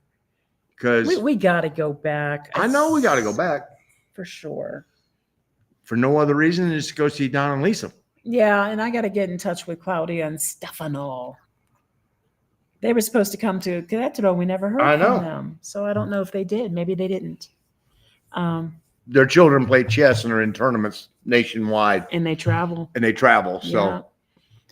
So when we were in Mexico for a week, it was so refreshing to not have the stuff that was going on in the U.S. Yeah, it's like. You don't turn, just because you get VC box, Terry, does not mean you turn the damn news on. That's. Yeah, we don't. We don't watch the news. The news that we get shows up on our phone. Yeah. Pretty much. And half the time, I don't believe half the shit they put on there because somebody's always trying to spin it to whatever side they want to make it appeal to. And it's like, you know what? So it's like when we crossed the border, I remember it was just like, Yeah. literally, And, like and, a deep and, exhale. you know, the biggest thing is I have started, I mean, since we crossed the border, I started reading. And I mean, I read. I go through 3 to 4 books a week. And it has been just,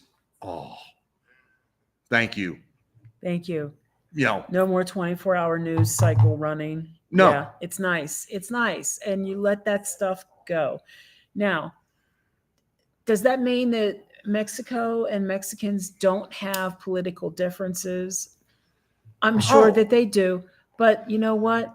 We can't vote. Number one, we're not citizens.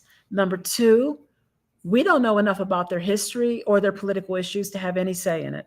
But what's interesting, we had the housewarming party. Yeah. And we had a lot of people who live here in Querétaro who are Mexican, not expats. When we had expats, but we also had a lot of Mexican citizens here at the house. I didn't hear Claudia's name come up once. No. Once. Not from Cesar, not from Romy, nobody. Saul. No. Dolce. No. I mean, it was like it wasn't they just go. It's not a conversational focus. It's what happens around you. Yeah. What the focus is your company, your friends, your family. That's it. Your job, your church. What feria is in town? What's the festival this week? Music, whatever. Yeah. But it's not driven by. God, before we left the US, I stopped using all social media too. I use it now, but really just to post videos. Yep. It's an echo chamber for all sides to keep each other mad. Exactly. Keep the fire stoked. Exactly. That's what I mean. And I've seen people change. It's really sad because you want to know, what is their daily life? What is their quality of life? If all they do all day long is post this stuff on Facebook, and you think about it and you look at mainstream media and that's all anybody wants to do is this side's good, this side's bad, vice versa. And that's all they do. And it's like, you know what? How about just telling the news and trusting the American people to figure out, oh, I feel this way about it. I don't need to be told. Yeah. Tell me what's going on. After being in Mexico for a week, I realized not watching the news isn't enough. Yeah. Because we as humans pick up the stressed outness of those around us. Absolutely. Being in Mexico is so relaxing and nice. And that's a huge key. That's it. That's it. Because it feeds on itself. And people are so tense and so stressed and so ready to jump and get defensive about like what? And the problem is people are born 2 ears, 1 mouth, but they never use that in the proper ratio. And especially when it comes to start talking about politics, all they want to do is make sure they hammer home the part that they feel. And they don't bother to stop and go, and one of the things I love is when I have spent time with Winston, he and I have had some of the greatest conversations. And that's the key. Conversations where you stop, you allow the other person to espouse their view, and you pause for a second and you go, there's a reason that this intelligent man is sitting here telling me this.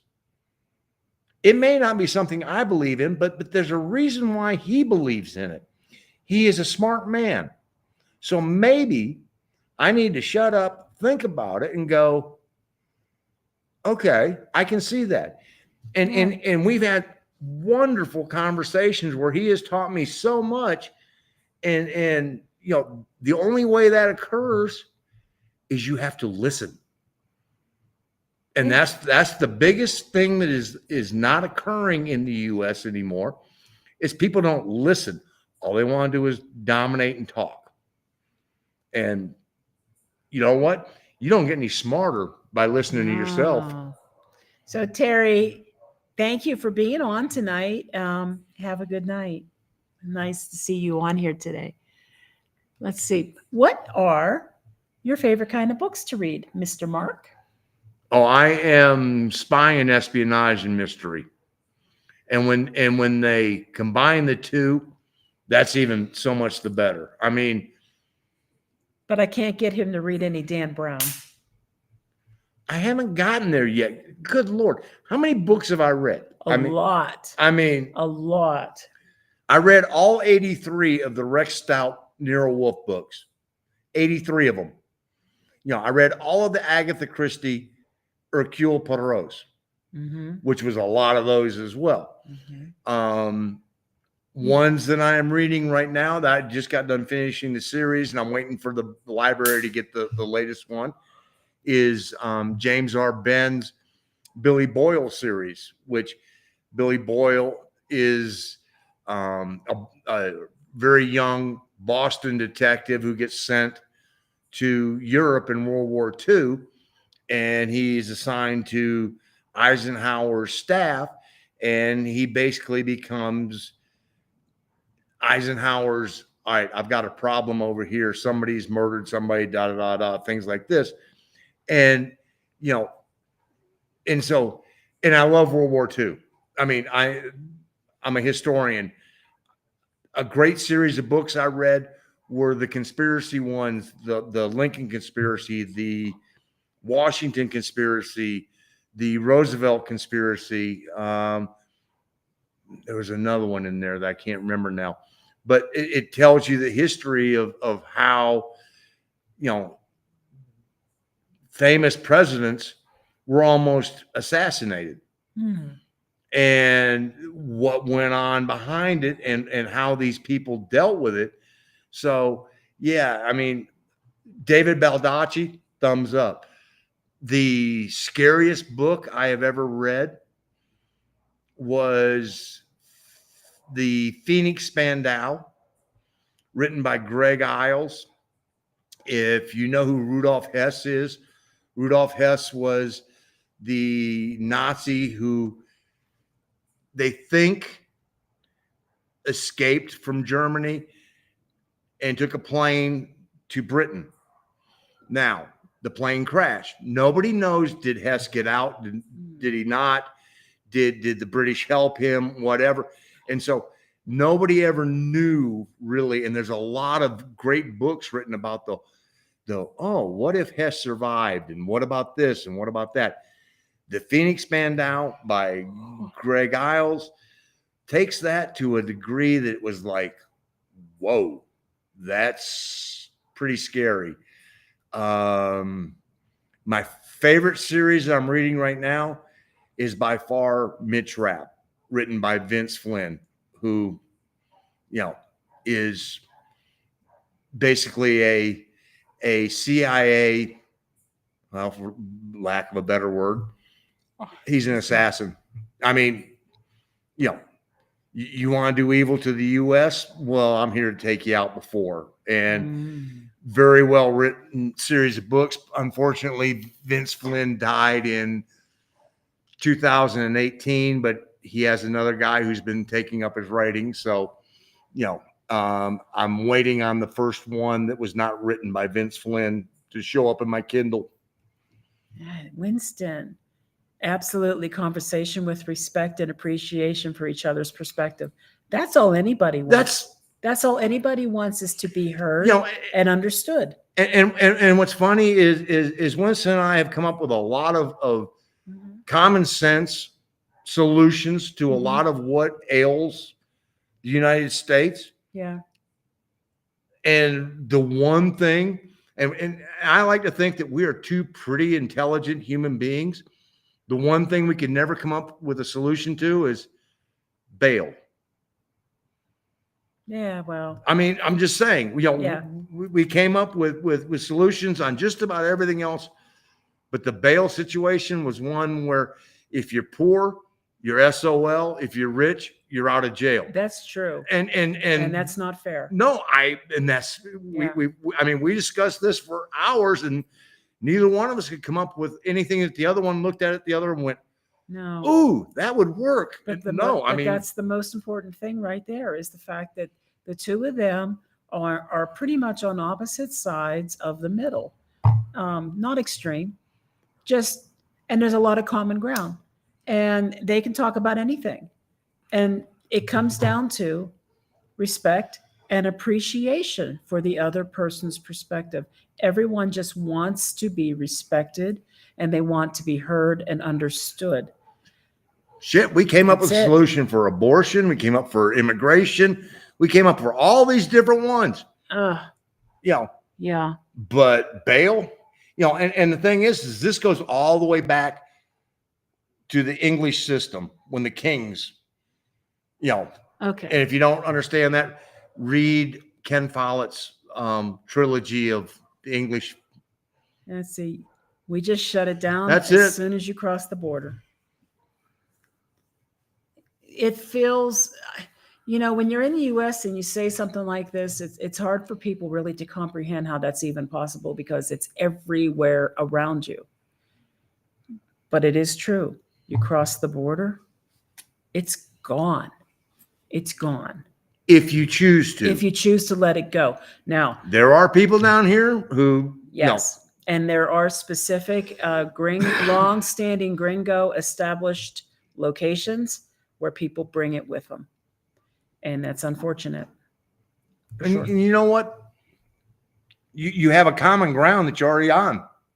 You both left the U.S. to move here. And Sheila, it was a pleasure. It was a pleasure to have you on tonight. So thank you, and have a good night. Uh-oh. You all right there, babe? Yeah, I just need a call. He needs a call. Okay, La Vida is saying he'll be right back. So we'll get to that in a minute. I like to read when I do read, which isn't very often.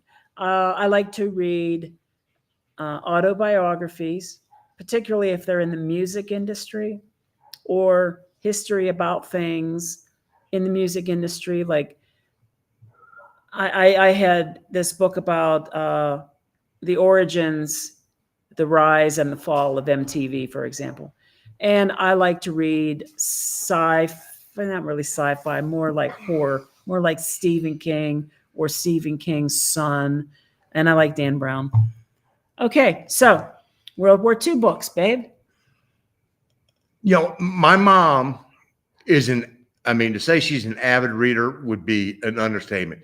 She listens to a book in the car, audiobook. Yep. She has the physical books that she reads in her chair. Then she has a Kindle that she reads at night when she goes to bed. And so she's constantly throwing these authors at me. I mean, it's just like,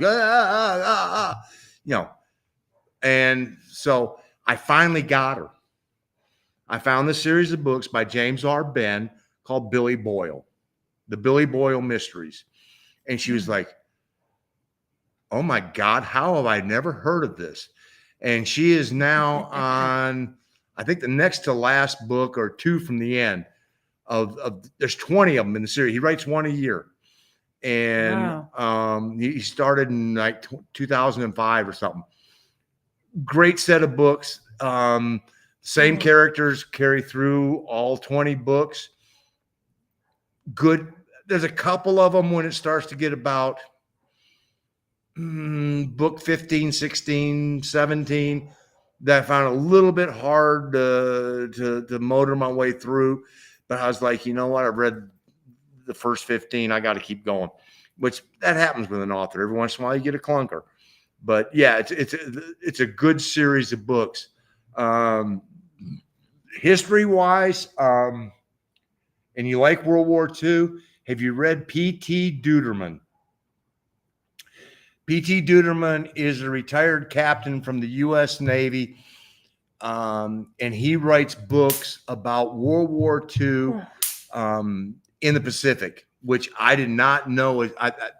I was mostly Eurocentric and paid attention to what happened in the European theater, and reading P.T. Duderman opened my eyes to what happened in the Pacific. And he's got, I don't know, maybe 13, 14 books.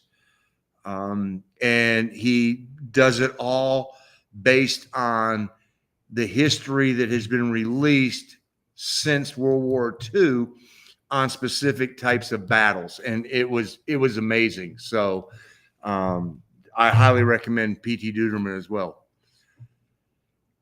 Robert B. Parker, my mom just keeps hammering me on that. And it's like, and she likes, and apparently Robert B. Parker has a second character, Jesse Stone, I think it is, that she likes him better than Spencer. So, haven't gotten there yet. They are on the list. So I keep 3 authors. What I do is I read 3 authors at a time, and I just rotate between the 3 until I'm done with all their works. And then Lawrence Block. Another one that my mom has gone, yeah. I'm right now I'm reading, I got the Camel Club. I mean, I've read all the other Baldaccis, and the Camel Club is what I'm reading right now. That's the last set of series I have to read. I'm reading Nelson DeMille,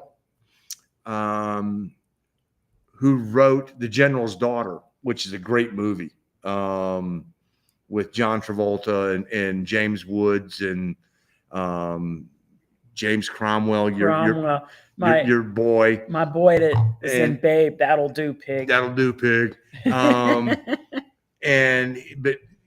Nelson DeMille has a couple of different different characters.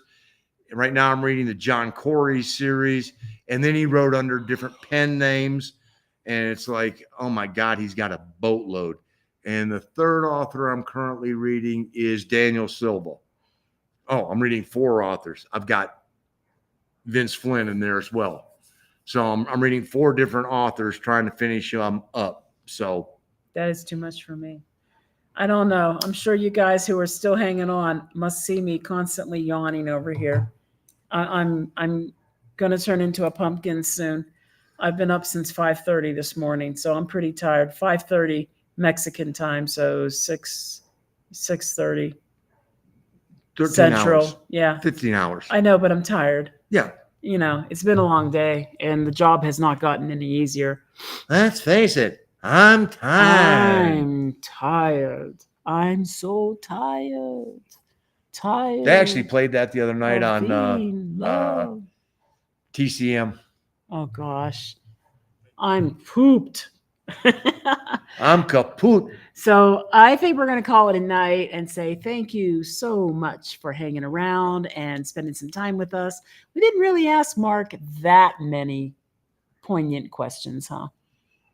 Maybe we'll have to do this one time and it'll be Ask Gina Anything. Well, they also may be afraid that what they might get back. So I get that. Yeah, well, I've told people I work with that I'm the type of person that will hit you between the eyes with the 2x4. So I'll talk about anything and I'll answer anything, and I'm pretty blunt.